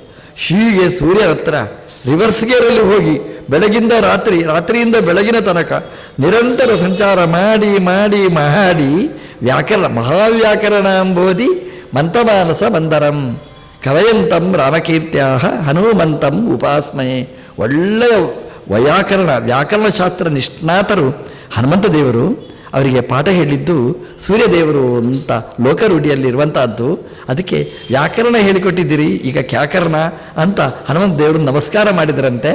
ಸೂರ್ಯಾಯ, ಸೂರ್ಯನಿಗೊಂದು ನಮಸ್ಕಾರ. ಗುರು ಅಲ್ವಾ, ಲೋಕದ ದೃಷ್ಟಿಯಲ್ಲಿ ಯಾರು ಗುರುವಾಗಿರ್ತಾರೆ ಅವರಿಗೆ ನಮಸ್ಕಾರ ಮಾಡಬೇಕು ಅಂತ ನಮಸ್ಕಾರ ಮಾಡಿದರಂತೆ ಸೂರ್ಯಾಯ ಅಂತ. ವಿಶ್ವಾಮಿತ್ರರಿಗೆ ರಾಮದೇವರು ನಮಸ್ಕಾರ ಮಾಡಿದಾಗಲೇ ಹನುಮಂತ ದೇವರು ಸೂರ್ಯನಿಗೆ ನಮಸ್ಕಾರ ಮಾಡಿದರು. ಮಹೇಂದ್ರಾಯ ಅಂತ. ಮಹೇಂದ್ರ ಅಂತಂದರೆ ಇಂದ್ರನಿಗೆ ಅಂತ. ಯಾಕೆಂತಂದರೆ ಸೀತಾದೇವಿಯನ್ನು ರಾವಣ ಶಿಂಶಪಾ ವೃಕ್ಷದ ಬುಡದಲ್ಲಿ ಇಟ್ಟಿದ್ದಾನೆ, ಅಶೋಕವನದಲ್ಲಿ ಇಟ್ಟಿದ್ದಾನೆ, ಲಂಕೆಯಲ್ಲಿ ಇಟ್ಟಿದ್ದಾನೆ ಅಂತ. ಸೀತೆ ಅಲ್ಲ ಅದು, ಒರಿಜಿನಲ್ ಆಗಿ ಸೀತೆ ಅಲ್ಲ ಅದು, ಸೀತೆಯ ಪ್ರತಿಕೃತಿ, ಸೀತೆಯ ಮಾಡೆಲ್. ಸೀತೆಯ ಒಂದು ಗೊಂಬೆಯನ್ನು ಹಿಡ್ಕೊಂಡು ಹೋದ್ದು. ನಿಜವಾದ ಸೀತೆಯನ್ನು ಮುಟ್ಲಿಕ್ಕೆ ಅವನಿಗೆಲ್ಲಿ ಅರ್ಹತೆ ಇದೆ? ರಾಮದೇವರ ಜೊತೆಗೇ ಇದ್ದಾಳೆ ಸೀತಾದೇವಿ. ಅವ್ರ ಪ್ರತಿಕೃತಿಯನ್ನು ಇಟ್ಕೊಂಡದ. ಆದರೆ ಆ ಪ್ರತಿಕೃತಿ ಗೊಂಬೆ ಆಗಿಬಿಟ್ರೆ ರಾವಣನಿಗೆ ಸಂಶಯ ಬರುವುದಿಲ್ವಾ? ಹಾಗಾಗಿ ಅದು ಮಾತಾಡುವ ಗೊಂಬೆ, ರಿಯಾಕ್ಷನ್ ಕೊಡುವ ಗೊಂಬೆ. ರಾಮನಿಗೆ ಬೈದರೆ ಅಂತ ಗಲಾಟೆ ಮಾಡುತ್ತೆ ಅದು. ಯಾಕೆ ಅಂತಂದರೆ ಅದರಲ್ಲಿ ಕಾರಣ ಏನು ಅಂತಂದರೆ, ಅದರಲ್ಲಿ ಇಂದ್ರ ಕೂತಿದ್ದ ಮಾತಾಡಲಿಕ್ಕೆ ಅಂತ. ಅದರಲ್ಲಿ ಸೀತಾದೇವಿಯ ದೇವ್ಯಾಶ್ಚ ಸನ್ನಿಧಿಯುತ, ಸೀತಾದೇವಿಯ ಸನ್ನಿಧಾನವೂ ಇದೆ ಅಂತೆ. ಇಂದ್ರ ಅಲ್ಲಿ ಕೂತಿದ್ದಾನೆ. ಆ ರಾವಣ ಕೊಂಡದ್ದು ಯಾರನ್ನು ಅಂದರೆ ಇಂದ್ರನನ್ನು ಕೊಂಡದ್ದು. ಆ ಗೊಂಬೆಯಲ್ಲಿ ಯಾರಿದ್ದಾರೆ ಅಂದರೆ ಇಂದ್ರ ಇದ್ದಾನೆ. ಅದಕ್ಕೆ ಹನುಮಂತ ದೇವರು ನಮಸ್ಕಾರ ಮಾಡಿದರಂತೆ. ಮಹೇಂದ್ರಾಯ ಸೂರ್ಯಾಯ ಮಹೇಂದ್ರಾಯ. ಇಂದ್ರ ನಿನಗೆ ನಮಸ್ಕಾರ. ಯಾಕೆಂತಂದರೆ ನಾಡ್ದು ನಾನು ಬರುವಾಗ, ನೀನು ನೋಡುವಾಗ ನೀನು ನಮಸ್ಕಾರ ಮಾಡಿಬಿಟ್ರೆ ಎಲ್ಲ ರಗಡಾಗಿಬಿಡುತ್ತೆ. ಸೀತೆ ಅಲ್ಲ, ಇದು ಯಾರೋ ಬೇರೆ ಅಂತ ಆಗಿಬಿಡುತ್ತೆ. ಆದ್ದರಿಂದ ಆ ಗೊಂಬೆಯಲ್ಲಿ ನಾನು ಹೇಳುವಷ್ಟು ಕಾಲ ಅಲ್ಲೇ ಇದ್ದು ಸಾಕಾರ ಕೊಡು ಅಂತ ಮಹೇಂದ್ರಾಯ, ಇಂದ್ರನಿಗೆ ನಮಸ್ಕಾರ ಅಂತ. ಪವನಾಯ, ಪವನಾಯ ಅಂತಂದರೆ ಹನುಮಂತ ದೇವರ ಅವತಾರ ಆದದ್ದು ವಾಯುದೇವರಿಂದ, ತನ್ನಿಂದಲೇ ಮೂಲ ರೂಪದಿಂದ ಆದದ್ದು. ಪವನ ವಾಯುದೇವರು ಅಂಜನಾದೇವಿಯನ್ನು ಅನುಗ್ರಹಿಸಿದ್ರಿಂದ ಹಣ್ಣನ್ನು ಕೊಟ್ಟು ಅದರ ಮೂಲಕ ಹನುಮಂತ ದೇವರ ಅವತಾರ ಆದದ್ದು. ಹಾಗಾಗಿ ಲೋಕದ ದೃಷ್ಟಿಯಿಂದ ಅಪ್ಪ ಪವನ, ಪವನಾಯ ವಾಯುದೇವರಿಗೆ ನಮಸ್ಕಾರ ಅಂತ. ಸ್ವಯಂಭುವೆ, ಸ್ವಯಂಭು ಅಂದರೆ ಬ್ರಹ್ಮದೇವರು. ಹನುಮಂತ ದೇವರು ಮುಂದಿನ ಕಲ್ಪದಲ್ಲಿ ಬ್ರಹ್ಮದೇವರ ಪದವಿಗೆ ಬರುವವರು. ಹಾಗಾಗಿ ಎಲ್ಲವನ್ನೂ ಗಂಟು ಹಾಕಿದ ಮುಂದಿನ ಕಲ್ಪದಲ್ಲಿ ಅದೇ ಪದವಿಗೆ ನಾನು ಬರಬೇಕಾದ್ದು. ಹಾಗಾಗಿ ಸ್ವಯಂಭುವೆ ಬ್ರಹ್ಮದೇವರಿಗೆ ನಮಸ್ಕಾರ. ಭೂತೇಭ್ಯಶ್ಚ ಹನುಮಂತ ದೇವರು ಹೇಳಿದರು ಭೂತಗಳಿಗೆಲ್ಲ ನಮಸ್ಕಾರ ಅಂತ. ಅದೇನು ಅಂದರೆ ಮುಂದೆ ಹೋಗುವಾಗ ಎಲ್ಲ ಭೂತಗಳು ಸಿಗ್ತವೆ. ಭೂತಗಳು ಅಂದರೆ ಭೂತಿ ಉಳ್ಳವುಗಳು, ಅವುಗಳಿಗೆಲ್ಲ ನಮಸ್ಕಾರ ಮಾಡ್ತಾರೆ. ಹನುಮಂತ ದೇವರು ಹೇಳ್ತಾರೆ, ನಾನು ಮುಂದೆ ಬರುವಾಗ ನಿಮಗೆ ಹೊಡಿಲಿಕ್ಕೂ ಸಾಕು ಅಥವಾ ನಿಮ್ಮನ್ನು ಮುಗಿಸ್ಲಿಕ್ಕೂ ಸಾಕು, ಏನಿದ್ರೂ ಬೇಜಾರು ಮಾಡಬೇಡಿ. ನನಗೆ ಉದ್ದೇಶ ರಾಮಕಾರ್ಯ, ಸೀತಾನ್ವೇಷಣೆ ಒಂದೇ. ಹೋಗುವಾಗ ಸುರಸೆ ಸಿಗ್ತಾಳೆ, ನಾಗಮಾತೆ ಸಿಗ್ತಾಳೆ, ಒಂದು ಶಕ್ತಿ, ಸಿಂಹಿಕೆ ಸಿಗ್ತಾಳೆ, ಲಂಕಿನಿ ಸಿಗ್ತಾಳೆ, ಎಂತೆಂಥೋ ಭೂತಗಳೆಲ್ಲ ದಾರಿಯಲ್ಲಿ ಸಿಗಲಿಕ್ಕುಂಟು. ಎಲ್ಲ ಭೂತಗಳು ಭೂತೇಭ್ಯಶ್ಚ ಎಲ್ಲ ಆ ಭೂತಿ ಮತ್ತು ವಿಭೂತಿ ಮತ್ತು ಪದಾರ್ಥಗಳಿಗೆಲ್ಲ ಅಂಜಲಿಂಕೃತ್ವ ನಮಸ್ಕಾರ ಮಾಡಿ ಚಕಾರ ಗಮನೇ ಮತಿಂ ಹೋಗಬೇಕು ಅಂತ ಸಂಕಲ್ಪ ಮಾಡಿದರಂತೆ. ಅಂದರೆ ಹನುಮಂತ ದೇವರು ನಮಸ್ಕಾರ ಮಾಡಿದ್ದು ಸೂರ್ಯನಿಗೆ, ಮಹೇಂದ್ರನಿಗೆ, ಪವನನಿಗೆ, ಸ್ವಯಂಭುವಿಗೆ, ಭೂತಗಳಿಗೆ ಅಂತಂದರೆ ಅದರ ಒಳಗೆ ನಿಂತ ಆ ಅಂತರ್ಯಾಮಿ ಶಕ್ತಿ ಏನಿದೆ, ಎಲ್ಲರನ್ನೂ ಪ್ರೇರೇಪಿಸುವ ಶಕ್ತಿ ಏನಿದೆ, ಅದಕ್ಕೆ ನಮಸ್ಕಾರ ಮಾಡಿದರಂತೆ. ನಮಸ್ಕಾರಂಕೃತ್ವ ಚಕಾರ ಗಮನೇ ಮತಿಂ ನಮಸ್ಕಾರ ಮಾಡಿದರು ಅಂತ. ನಮ್ಮದೂ ಕೆಲಸ ನಮ್ಗೆ ಆಗಬೇಕಾಗಿದ್ದರೆ ಇವರಿಗೆಲ್ಲ ನಾವು ನಮಸ್ಕಾರ ಮಾಡಬೇಕಂತೆ. ನಮ್ಮ ಕೆಲಸ ಯಾರ್ಯಾರು ಮಾಡಿಕೊಡ್ತಾರೆ ಅವರೆಲ್ಲರಿಗೂ ಮಣಿದರೆ ಮಾತ್ರ ನಮ್ಮ ಕೆಲಸ ಆಗುತ್ತೆ. ದಿನಾ ಆ ಸೂರ್ಯನಿಗೆ, ಇಂದ್ರನಿಗೆ, ಇಂದ್ರ ಕೈಯ ದೇವತೆ ಅವನು, ಸೂರ್ಯ ಕಣ್ಣಿನ ದೇವತೆ, ಪವನ ಉಸಿರಿನ ದೇವತೆ, ಬ್ರಹ್ಮದೇವರು ಈ ಶರೀರದ ದೇವರು, ಭೂತಗಳೆಲ್ಲ ನರನಾಡಿಗಳಲ್ಲಿ ತುಂಬಿದ್ದಾರೆ. ಈ ಶಕ್ತಿಗಳಿಗೆಲ್ಲ ನಾವು ನಮಸ್ಕಾರ ಮಾಡಬೇಕಂತೆ. ಯಾಕೆಂತಂದರೆ ಸೂರ್ಯ ಕಣ್ಣಲ್ಲಿ ಕೂತು ಕಾಣಿಸದಿದ್ದರೆ ನಾವು ಏನೂ ನೋಡಲಿಕ್ಕೆ ಸಾಧ್ಯ ಇಲ್ಲ. ಇಂದ್ರದೇವರು ಕೈಯಲ್ಲಿ ಕೂಡದಿದ್ದರೆ ಅಯ್ಯೋ ಕೈಯೇ ಗಟ್ಟಿ ಗಟ್ಟಿ ಹೋಯಿತು, ಮರದ ಹಾಗಾಗಿಬಿಟ್ಟಿದೆ, ಬಿಡಿಸ್ಲಿಕ್ಕಾಗಲ್ಲ. ಕರ್ಮ ಮಾಡಬೇಕಾದ್ರೆ ಕೈ ಮುಖ್ಯ. ಹಾಗಾಗಿ ಇಂದ್ರ ಬೇಕೇ ಬೇಕು, ಮಹಾ ಇಂದ್ರನ ಅನುಗ್ರಹ ಬೇಕು ನಮಗೆ. ಗಾಳಿಯಂತೂ ಸಂಚಾರ ಆಗಬೇಕು, ಪ್ರಾಣ ಬೇಕು, ಅಪಾನ ಬೇಕು, ವ್ಯಾನ ಬೇಕು, ಎಲ್ಲವೂ ಚೆನ್ನಾಗಿ ಕಾರ್ಯ ನಡೆಯಬೇಕಾದರೆ ಪವನ ಬೇಕು. ಸ್ವಯಮೇವ ಭವತಿ ಸ್ವಯಂಭೂ ಬ್ರಹ್ಮದೇವರು, ಅವರ ಅನುಗ್ರಹ ಬೇಕೇ ಬೇಕು. ಜೀವೋತ್ತಮರು ಅವರು. ಹಾಗಾಗಿ ಅವರಿಗೆಲ್ಲ ನಮಸ್ಕಾರ ಅಂತ ಹನುಮಂತ ದೇವರು ನಮಗೆ ಅವರು ಮಾಡಿದಲ್ಲ, ಮಾಡಿ ನಮಸ್ಕಾರ ಅಂತ ಅವರು ತೋರಿಸಿಕೊಟ್ಟಿದ್ದಾರೆ. ಆದರೆ ಎಲ್ಲರ ಒಳಗೂ ನಿಂತ ಆ ಅಂತರ್ಯಾಮಿಯಾದಿ ಶಕ್ತಿ, ಅದಕ್ಕೆ ನಾವು ನಮಸ್ಕಾರ ಮಾಡಿದರೆ ಭಗವಂತ ಅವರೊಳಗೆ ಕೂತು ನಮಗೆ ಎಲ್ಲವನ್ನೂ ಅನುಗ್ರಹಿಸ್ತಾನೆ. ಅದನ್ನು ಹನುಮಂತ ದೇವರು ಸುಂದರಕಾಂಡದ ಆರಂಭದಲ್ಲಿ ನಮಸ್ಕಾರ ಮಾಡಿ ಚಕಾರ ಗಮನೇ ಮತಿಂ. ನಾವು ದೇವಸ್ಥಾನಕ್ಕೆ ಸುತ್ತು ಬರ್ತೇವೆ. ನಮ್ಮದು ಕ್ರಮ ಹೇಗೆಂದರೆ ದೇವರನ್ನು, ಕೃಷ್ಣದೇವರನ್ನು ನೋಡುವಾಗ ಕೈ ಮುಗಿತೇವೆ. ಒಂದು ಸುತ್ತು ಬರುವಾಗ ಎಲ್ಲ ಮತ್ತೆ ನೀವು ಹೇಗಿದ್ದೀರಿ, ಅವ್ರು ಹೇಗಿದ್ದಾರೆ, ಎಲ್ಲ ಹರಟೆಗೆ. ಇಲ್ಲಿ ಮಾತ್ರ ದೇವರು ಇರುವುದಲ್ಲ, ಸುತ್ತ. ಅದಕ್ಕೇನೆ ಇಲ್ಲಿ ವ್ಯವಸ್ಥಾಪಕರು ಸುತ್ತ ದೇವರ ಪ್ರತಿಭೆಗಳನ್ನು ಇಟ್ಟಿದ್ದಾರೆ. ನೀವು ಎಲ್ಲಿ ನೋಡಿದ್ರೂ ದೇವರು ಕಾಣಬೇಕು. ದೇವರಿಲ್ಲದ ಜಾಗನೇ ಇರಬಾರ್ದು. ಸುತ್ತು ಬರುವಾಗೆಲ್ಲ ನಮ್ಮ ತಲೆನೂ ಕೂಡ ದೇವರ ಸುತ್ತನೇ ಸುತ್ತು ಬರಬೇಕು. ಅಂದರೆ ಅವರಿಗೆಲ್ಲ ನಮಸ್ಕಾರ ಮಾಡಬೇಕು. ಮಾಡಿದರೆ ದೇವಸ್ಥಾನಕ್ಕೆ ಬಂದ ಫಲ ಅದು ಪೂರ್ತಿ ಸಿದ್ಧಿಸ್ತದೆ. ಅಲ್ಲಿ ನಮಸ್ಕಾರ ಮಾಡಲಿಲ್ಲ ಅಂತಂದರೆ ಪೂರ್ಣ ಫಲ ಬರೋಲ್ಲ. ಇದನ್ನು ನಮಗೆ ಹನುಮಂತ ದೇವರು ಸುಂದರಕಾಂಡದಲ್ಲಿ ತೋರಿಸಿಕೊಟ್ಟ ಸುಂದರ ಕಥೆ ಅಂತ ಹೇಳ್ತಾ ಇವತ್ತಿನ ಪ್ರವಚನವನ್ನು ಕೃಷ್ಣಾರ್ಪಣ ಮಸ್ತು.